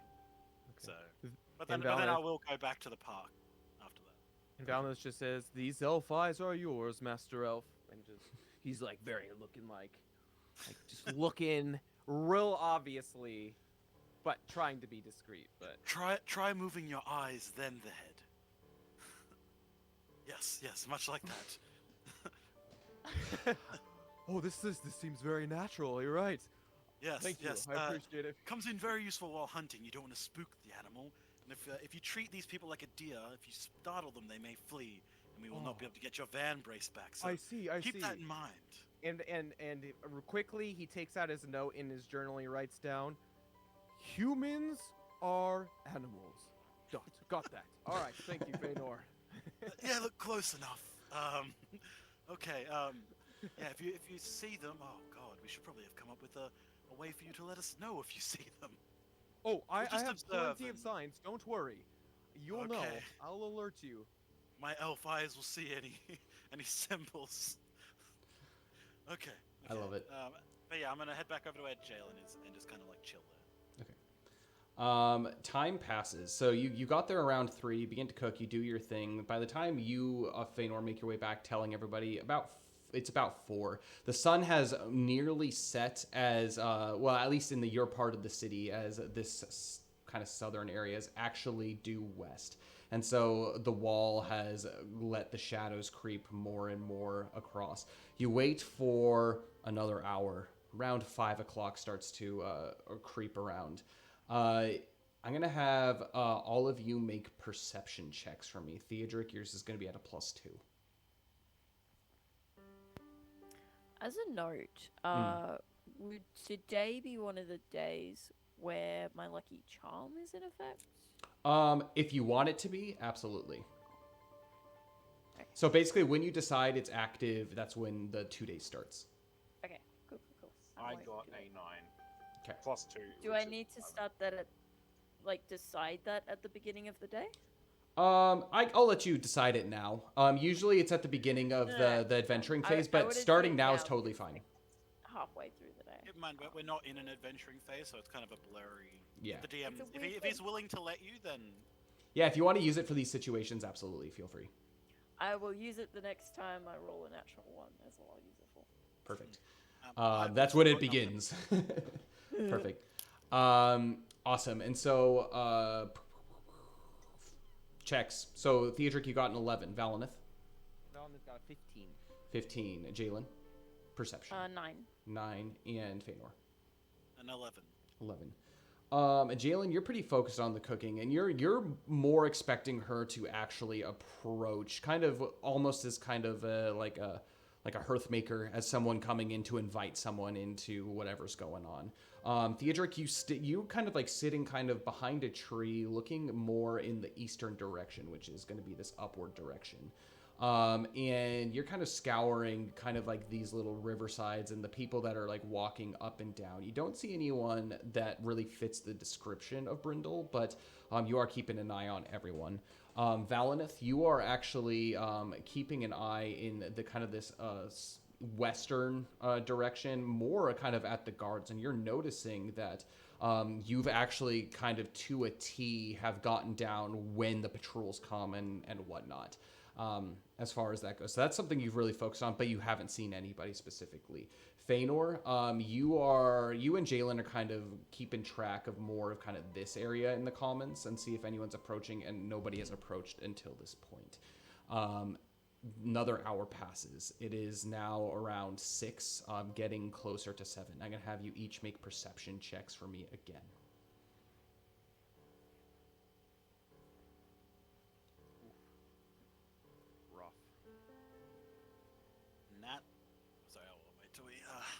Yeah, these are rough, guys. These are very rough. Ooh. Valineth, Theodric, Jalen, Feanor. What'd you guys get? 8. I got a 12. Okay. I'm sorry, an 11, and I'm busting out the real dice because I'm. Yeah. Hey, that's not too bad. Jalen? I got a natural 1 for a 4. Natural 1 as well for a 4. Jalen and Feanor, you've gotten to the point at this time where you've made yourselves comfortable and have begun all together talking to yourselves. For the next check that I'm going to have to make, you guys aren't making checks. You're going to be distracted doing it. Theodric, you do scour, continuing looking east. And you see actually someone across the way that seems to have been standing there for about 20 minutes kind of looking. But he or she, the person, disappears into the buildings after about 20 minutes. You don't think that they saw you watching, but it was kind of odd behavior seeing this one person. Valinith, you kind of started being distracted as you start to take out your notebook and you begin kind of like journaling and writing down specifically like the timetables of these guards that have gone. Okay. And now it is. Shady. Was that? Yeah. Pretty shady activity standing in the dark, monitoring the guards' patrols. Yep. Oh no, Valineth, this has been his behavior the entire time. He journals everything he sees, so people should be used to it at this point. Yeah. And then another hour passes, and now we're into 7, nearing towards 8. Theodric and Valinith, make perception checks for me. It is starting to get colder, and definitely it is completely dark at this point. There are some street lights and some torches along the wall that have lit things up, but Valinith, what was yours? It's a natural 20 for a 25. And Theodric. I got a 21. Sweet. Yo, let's go. I was just gonna say, while that's all happening, Feanor's kind of like, can he just be over chatting to like the people that are like in the commons? Yeah, absolutely. Yeah, he's kind of like one off. He's not looking patrol like at all. He's just too engrossed talking to people. So you do actually see Theodric as you begin to look west, kind of across the little bridge area. The person has emerged, and this is a person that you recognize. This is Brindal, and she is watching, and you can tell that she is darting back and forth, actually from Jalen, who is immediately recognizable by kind of her fire, and then up at the wall. And she's almost like looking as if she is timing for something specific. Valinith, you have pretty much all together tracked these guys, and as they start to walk away, you see actually in the torchlight off to this side, kind of down here, there's a man who is leaned against the wall, and he looks to be sleeping. But that's all you've been able to glean out of that. And how long has he been there for? He's been there. He probably wandered in about 20 minutes, maybe 30 minutes ago, and he has sat down, and he kind of has partially obscured himself behind a barrel. He has his hood down completely, and you can tell that this is a man, like as far as like his like structure and whatnot. And he has sitting there, but he has his hood down and head down as if sleeping. As this is happening, or as I see this, I actually like just casually walk over. That by Feanor, I'm assuming, is talking with the public, and I make sure he knows that there's a suspicious man in that direction. So just what are make you sure doing? you're aware. What are you doing? Like, are you giving a bird whistle? Are you? Oh no, he's just walking past it. So basically, the entire time, I would say Valinith's not been like sitting still or anything. He's been like just like walking around like the general populace, taking notes, like just doing the things that he normally does. So he'll just like walk over casually and just like tell you. Have a little chat. Okay, cool. I just wanted to know. And then he'll make his way over towards Jalen if he can. And have I seen Brindal, or has you have not seen Brindal, but Theodric has. And yeah, Theodric, so- how are you? Do you want to like invite her over, or are you just like sitting there watching her until she approaches? Theodric is watching her. He's also kind of like trying to see what she's staring at the wall. But mostly he's just watching and keeping an eye on her and still looking around to make sure she's alone. And Perfect. Yeah. Yeah, so a little bit of time passes. You, Valinith, you make your way over after telling Theodric, Jalen, and Theodric as well. Yeah. Okay, what you saw, and you see that the man is still there, and almost exactly to the dot, as soon as the guard that is on the top of the wall, he has kind of made his way down here, you see the man, and he lifts his head up, and he presses his ear to the wall, almost looking in kind of, I don't want to say shifty eyes, but shifty eyes. And he kind of sees that you like look at him, and he kind of puts his head down and like pretends like he's sleeping again. But and it's almost exactly at this point, you don't really know Theodric, but Brindal makes her way across the bridge. And she approaches. I'm here as disgust. Cool. Have some of this. And I'll pass her just like a glass of the spiced alcohol that I acquired. As She well as holds get her it. a bowl of soup. And you can tell that her hand is trembling a little bit, but she looks as almost like, do I drink it? Yeah, get that in you.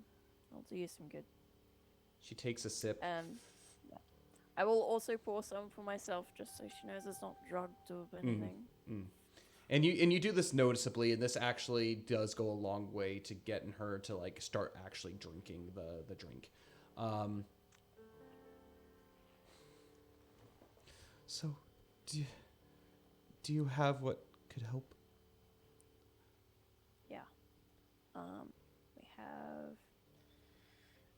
And I will just like pass her the bundle of stuff that we have.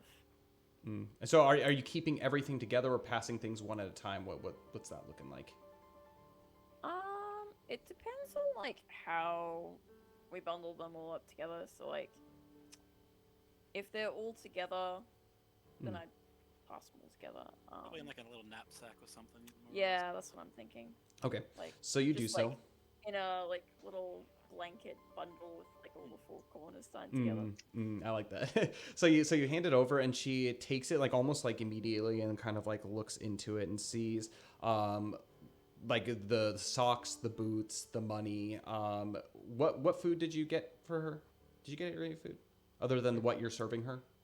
We Wait. just kind of said food in Yeah. general, I Okay, guess. So food. we weren't really So like specific. some vegetables, a couple fruits, Some like that kind dried of stuff. meat, stuff Yeah, like dried meat.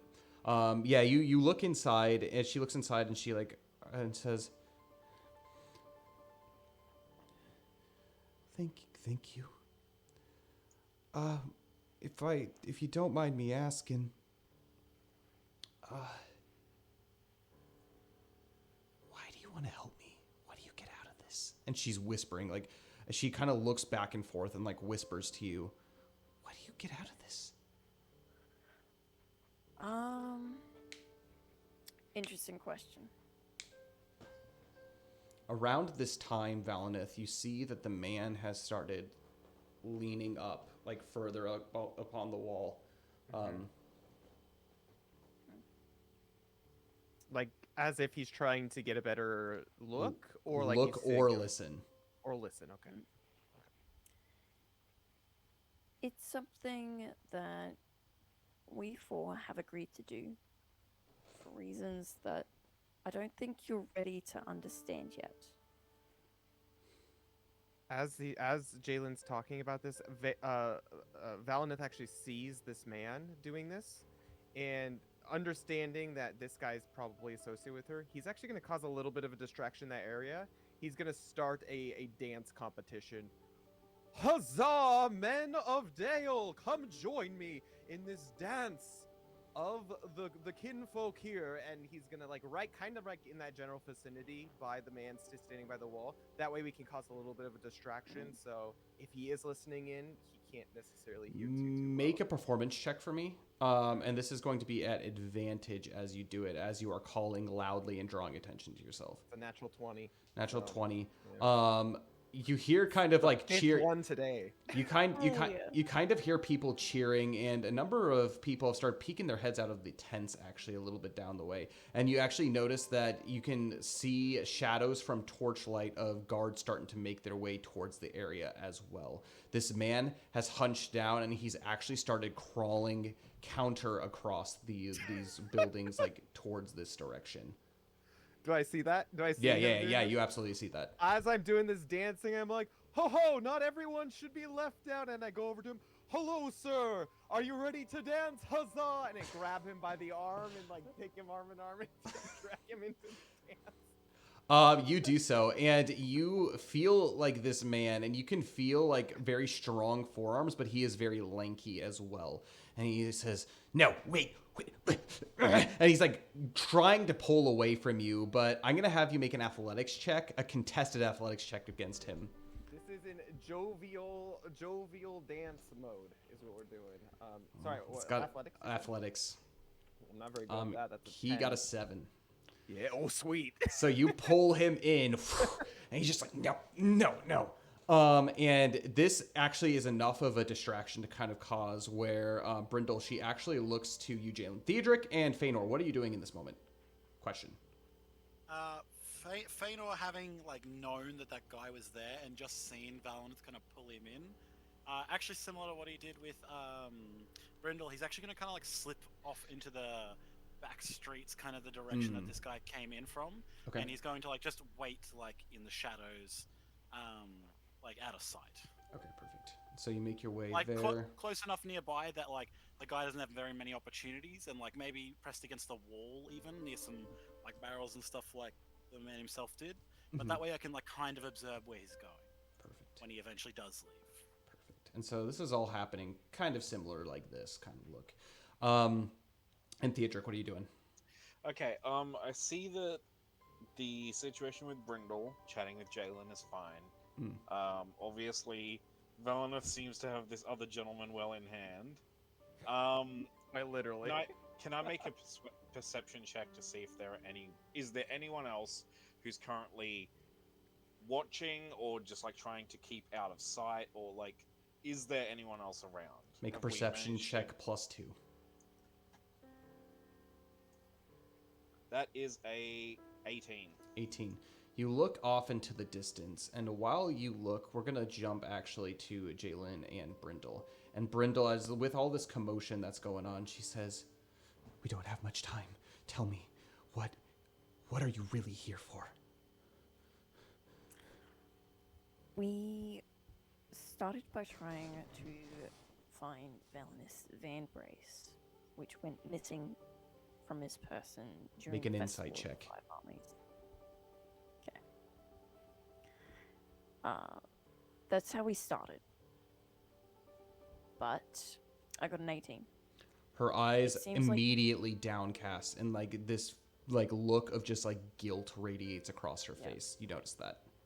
Hey, it's okay. No one's mad at you. You did what we had to do to survive. We get that. But it seems like you're in a really bad situation, and we want to help you get out of it. Are there others who are also in your situation? There are a few of us. So, again, we don't have much time. And she kind of like pulls you a little bit, kind of like somewhat behind a tree to block you actually behind a tree where like she's still visible, but like her back is turned to the situation of Valinith and Feanor. There are a number of us. When the dragon came and the dragon fell, our families were destroyed. The flames swept up everything. And there were a number of us children that we didn't have anything, and so we did all that we could do. And she explains this whole story about how once the rebuilding of the city happened, she found herself actually in the company of an individual. This individual, it was named Jonar. He is probably around like 40, 45 years old, and he was actually one of, based off of her explanation, one of the essentially like guards that helped the old master of Lake Town. And so he was in close along with a man who was slightly younger, probably in his early 30s, named Kelmund, and then a one who's around the same age by the name of Finnar. No more than a few months ago at the celebration, well, you see, there were heroes from all over the land. Obviously, you were making names for yourself.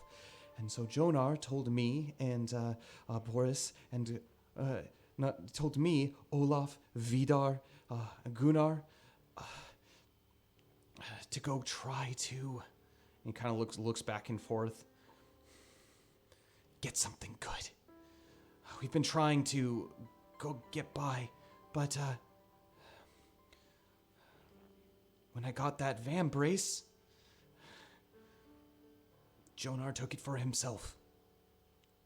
And no more than a couple of days ago, Jonar, along with Kelmund, made his way into the city, into Esgaroth. They said that this vambrace could fetch a good price down there. But more importantly, they said that they were looking for jobs.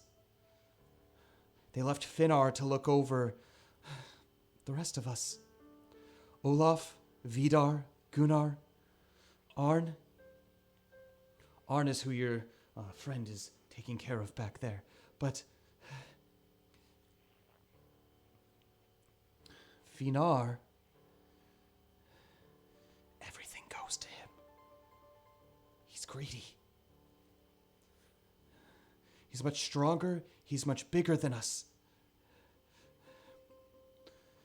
What originally turned out as a group of individuals which we thrived.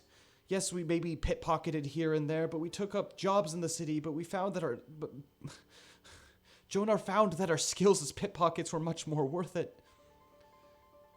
We couldn't leave. He's left now. But he's left Finnar. Finar's evil. A wicked man. We need to get rid of him. If we are to be free, we need to get rid of him. Okay, I think I can help with that. Can you tell me where in the city? He's in Brokenstone. We have a hideout. It's on the western edge, close to the wall, but a few blocks in. There is a large wooden house that's there, along with a longhouse. It used to be a tavern back in the day. It's got a thatched roof. There's a smaller place right next to it. We've kind of turned it into our hideout. Nobody really goes in that direction because of the things that we are, and I hate to say it, the reputation in that area we brought of ourselves. He's there. That's good. It's good that you have that reputation. It keeps you safe. So far. But I don't fear the people here. I don't fear the guards anymore. I fear Finnar and what he'll do to us. Just the other day, he beat Olaf. I didn't think he was going to recover. It took him 2-3 days before he snapped out of unconsciousness. This man's violent. We need him to leave so we can reclaim this place for ourselves. By ourselves, I think we could be okay, but we can't operate under this tyranny. I haven't had a proper meal. It's been at least a month.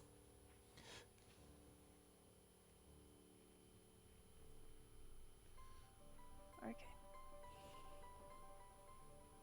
I'll gather the lads. We'll see what we can do. If not tonight, then definitely tomorrow. Please. Please. I know we don't have anything to offer, but please. And immediately, as that happens, the young man by the name of Arn, he breaks free from Valinith, and he says, "Oh, I'm sick of this. What is this going on? What are you so jovial about? It's freaking bitter cold out here."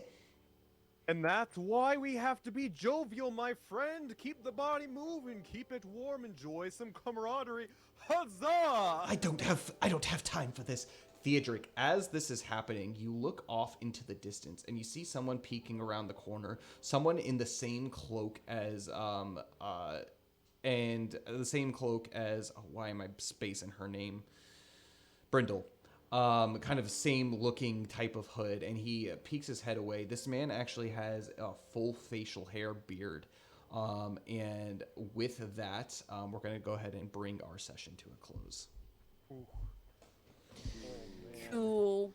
Oh, lots happening. I wish I had a time suction plug, so like we could just do this and then time when it move. Yeah, I know, right? That would be great. Seriously. I know for those of you who join us, not only on the stream, but those of our players as well. For us, it's pretty late at night here, so thank you for sticking with us through it, guys. I appreciate it. Truly. It's really fun, Yeah. at the very least. No, at least for me, it's well worth it. I enjoy it, For sure. especially after having a huge day. Absolutely. Yeah, heck yeah. Having to come and just spend a few hours. I got nothing to do tomorrow, so I can sleep. I Spend love a it. few hours tyrannizing Valinith with my youthful antics. I love it. Again, I'm Emotionally. just trying to play. I actually agree with a lot of the stuff that you guys think you're doing, but Valinith would not think it that way. That- Yeah. I'm That's trying okay. to play the character as much as That's I can. part of the inter-party fun. It's okay. If there wasn't some kind of at least smaller conflicts between them, they wouldn't ever really grow. They would just it'd just be comfortable. Yeah, So that's Yeah. so true though. It's true. That's great. That's what's We great love about the world of Tolkien. It really is truly real world conflicts, not just fantasy conflicts. It's great. Oh, True. boy. Anything that you And want to yet he add? hates to have his work. True. no, I think I'm. I think that went really well. Yeah.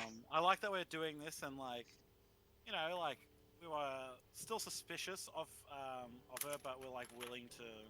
Like, a lot of this really comes down to everyone wanting to help Valinith find this thing that is precious to him, which I think is like a good moment for everyone to, like, you know, Fëanor normally if something got stolen of his, he would try and find it, but like it'd be I'll just make another one, or like I have nothing of real value, but this thing seems to be really important to Valinith, so it's important to Fëanor, especially after being friends with Valinith for so long. It's if he can help him find this thing that's important to him, he'll help him do that.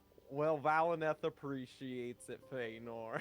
Yeah, Nah, I that's mean, really how he. ultimately, That's how he treats ultimate- every. Yeah. yeah, and obviously that's awesome because again, it's wonderful people in the world of Tolkien as well. But ultimately too, obviously it started off as a Valinith thing, kind of like wanting his Vambrace back. But he does have a heart for Brindal too. So I think it kind of has more evolved into helping Brindal out more than his Vambrace. Though he does still care about his That'll be Oh, his loot at the end. Oh yeah, yeah, well worth it. Yeah, for sure. It's for sure. good. It's freaking good. That Vambrace. I want it back. Yeah, it's a pretty cool mythical item. Just the fact that it's from Numenor is like super sweet. But without further ado, if anyone has any last minute things to say, speak now, forever hold your peace, or at least until next week. Dain, do you have anything to add before Two leaving? announcements. Yeah, so we're going to continue our playthrough of Breath of the Wild in preparation for Tears of the Kingdom tomorrow night. It should be a great time, so come join us for that. Same time, 7 p.m. Japan Standard Time is when we'll be starting. If you're not part of the Discord, join the Discord. Welcome We back, do have- Jalen. Yeah, we do have a weekly schedule that we post on the Discord, which should be applicable to your time and your time zone. If you're using a VPN, it might be different, but that way you can check all of our stream times for the week there. That's the best place to check is on our Discord. So go check that out. As well as this Friday, technically Saturday, our time on this eastern part of the world, Coal Forge Great Mac or Axe, the M is silent, is going to be continuing their Cuphead playthrough on the channel, and then we're going to be continuing session 20 of Everlast, right? Yeah, 20, session 19? 20. Session So- 20 of Everlast. Yeah, that's our house in basically tabletop RPG that I'm making and in the process of. And again, it's very different from Adventures in Middle Earth as they are on the high seas swashbuckling and doing all that kind of fun stuff. So it's not a pirate D&D or tabletop RPG. That just so happens to be where they are. But yeah, so it's good. I look forward to that. I believe that's what 12:30 a.m. starting time for Dain and I. Time. We understand if you can't make it. We also do upload all of our videos and VODs onto YouTube as well, including all of Kyle's streams. Again, next Monday and next Wednesday, 7 a.m. Japan Standard Time. He will be playing on Monday Bravely Default 2, and then Wednesday some. Guys, we're getting to end game in both of those games, so it's fun. It's exciting. You have to find new games to play after that. Oh yeah. But then again, back to Breath of the Wild next Tuesday, and then again with our weekly session of Adventures in Middle Earth on Wednesday, starting next week. Also go check it out, guys, especially if you're new to the channel, and this is the first session you've joined. We had a bunch of new people join us today. We do upload all of our VODs onto YouTube, and the wonderful Jalen, the wonderful Spider, does a great job doing nice timestamps as well. So if you want to Yes. skip through the video, I've find specific moments. done every single video except for 3 of the character introductions. Well, that's great, and that's crazy. I don't know how you have the time to do it, but we I'm gonna really tell you do something. appreciate it. As a DM, as a lore master, that's super helpful. If I need reminders on like something that happened during a session, instead of scrubbing through a 3-hour session, I'm like timestamp, boom. It's super helpful for everyone. That's why I do it. I Also really 'cause I'm the appreciate it. best. That's also why I do It is really fun, especially. I haven't really mentioned it a whole lot on Twitch, but I'm actually studying animation. So if I ever want Yeah. to make little clips, I can just literally go, bam, and have 10, 30-second clip or whatever, do a That's quick little awesome. thing, and I'll be able to, hopefully in the future, when I'm not studying as much, be able to put For them sure. into the Discord so people can watch these things with the actual characters. I That love would be that. awesome. I Also, love too, there's that. such thing as YouTube Shorts as well. So if I it'd be will okay, pay you could you put it up for as that. YouTube Shorts. It's fine. Like I said, that'll be in my own time, so Yeah, it yeah. might be a while before that For happens. sure, no I'll problem. send them to you guys as well, Hey. so you can, if you want, you can upload those as shorts and stuff. Sounds It's good. fun You enough for do. me, and it's Yeah. good practice for me. So You are still the only one who has that animator's badge here on the channel, so use Yeah. it well, my friend. And Australian, I don't think you have a flat performance. If anything, I think you do an amazing job at playing Theodric the way I'm that he is. thinking of my first couple of sessions. Oh no. It's totally good. I think especially with Theodric, it kind of gives the air of like, I'm serious, and when I say stuff, it's important. But like he's not a Feanor or a Valineth who. But he's talk and also talk and juvenile. talk. True. Yes. True. No, Well, I relatively There's a juvenile. seriousness to him that we need. Yeah. I mean, I think Oh. all the characters are very well rounded for the party too. Like, I don't True, think we're all. I mostly chaotic just or- feel that it took me a bit to figure out where I was going with him, so True. my Yeah. session one I was mean- very stilted and Yeah, in that- parts. You had a crazy session 1 though. Let's be honest. So like, No spoilers. still No haven't spoilers. watched it, Robbie guys. Hoodie I'm not is I'm not watching it spoiling now. it, but keep an eye out for that session. It goes pretty hard. Yeah. Yeah, no spoilers. Robbie Hoodie's watching it now, or Yeah. watching our origin stories. I Yeah, mean, go it- watch the It origin takes story, a right. it takes a little bit just to like get into your character For sure, in for general. sure. And it's like not even with this campaign. It's like things I won't find out about my character until I'm in the moment. Like, oh yeah, so you're on this giant flying bird who's like doing barrel rolls and loop de loops just for the fun of it, and like, cool. This is a great time for my character to develop a fear of flying. Mm. I scream. It's What do great. I roll? A Constitution saving. It was great. It was fantastic. Oh, you know what, Robbie? Enjoy that Valineth stream. It'll be great. It'll be awesome. Absolutely. But aside from just the streams, guys, I do have one other quick announcement. So we do have a massive update as far as our Dice Snacky. So we are sponsored here at Fantasy Forge Studios by a wonderful Japanese small family business called Dice Snacky. So Kyle, do you want to talk about Dice Snacky for us? Yeah, Big like update with there's the like a stuff. new promo.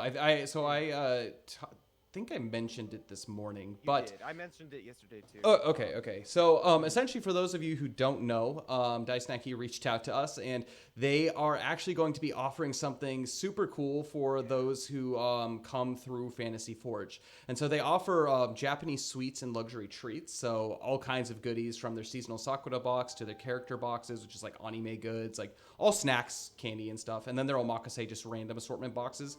Really good, high quality candy and whatnot.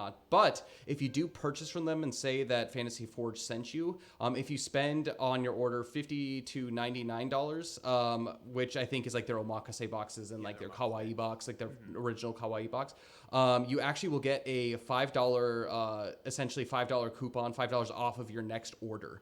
And then if you do 100 or more, which is like some of their like pricier ones, like their omakase lukes, and then their Sakura box, and then the Sakura box, which is their current seasonal box, whatever. If you do those, you get that $5 coupon, and additionally you get $10 off of your next order of $100 or more.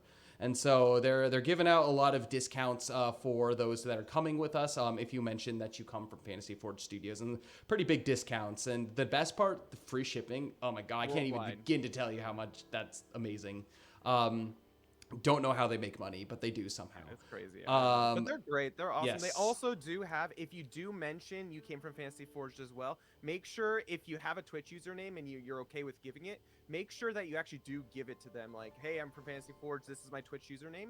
Because that information actually does get back to us. And then every 15 referrals that they get, they're going to be giving away a free omakase box to the community. And it's going to be a raffle system. And those who actually are referring will actually get some more raffle tickets that are involved in that raffle. So if So, you don't want yeah. extra raffle tickets, that's fine. You don't have to put your username or anything. But by going and purchasing, you get some more opportunity to win a free box as well. But anyone who's a follower has the opportunity to win those On those actual stream. And so stream, when the stream actually does happen, because it'll be given away like the 2-year anniversary stream, where if you're a follower, you have to enter as a follower in order to have the stream. Not just everybody's on the list. So you have to be there, enter, and be part of the stream in order to get your kind of ticket in. And then if you're actually a subscriber, depending on the level of subscription, you automatically get tickets. So you technically don't have to be there for the stream in order to win your box. So, and then you also have to be a part of the Discord so we can get your information and send it to Dice Snacky so they can send you your free box when that time comes. When that time comes. But yeah, they're awesome. They're an amazing small family business. Like I've never met anyone, like any small family business, who actually cares so much about a channel like this, which is awesome, especially for just being a sponsor.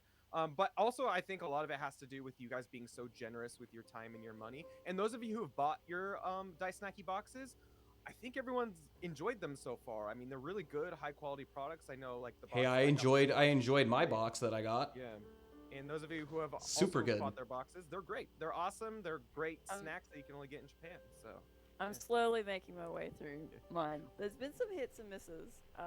Has there? What's your favorite overall thing? Really good. It's good to try new things. I think it's a tie between the hot chips that weren't actually hot. yeah, no. Oh, Those are in cool. Japan, spices doesn't mean spicy. Just FYI. Yeah, I know. But they were really, really good. And then that freaking pink, Fedor! Thank you, Lava. Yeah, the pink chocolate mushroom things.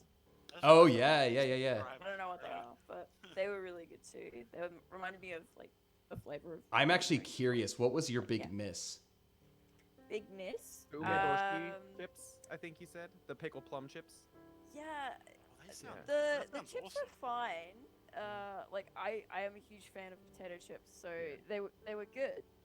I just prefer different flavors. It was interesting to try Totally something new. understand. Yeah, there's a lot of weird flavors for sure in Japan. Yeah, my least wasn't favorite that very I got memorable. is there's like let me an think. umeboshi, which is like the plum. I'm not a super big Yeah. fan of plum, but I tried it and it was pretty good. But it was something that was new that like I wouldn't buy for myself. So pretty I good. managed to have some of the box that you sent. Avron's rad. Oh, did you have some? How yes, was that? Yes, I hung out with him this Yeah, weekend. Tried some of Great. it. We only tried a little bit, but it was all the Nintendo themed stuff. And Oh yeah. I dug into those chocolate Pokemon wafers like nobody's business. They were delicious. So good. You had me at chocolate wafers. It's hard to screw that up, so they were Yeah. great. Like, But definitely want to get that's one a good for myself question. eventually. The biggest miss for me has probably been this mochi. Gotcha. Yeah. What was in the center of it? I have think it? it's like red bean paste. Oh yeah. I do remember that. So No, I like have red bean. A massive sweet tooth, so it's just like the texture and the taste Gotcha. isn't really matching up for Gotcha. me.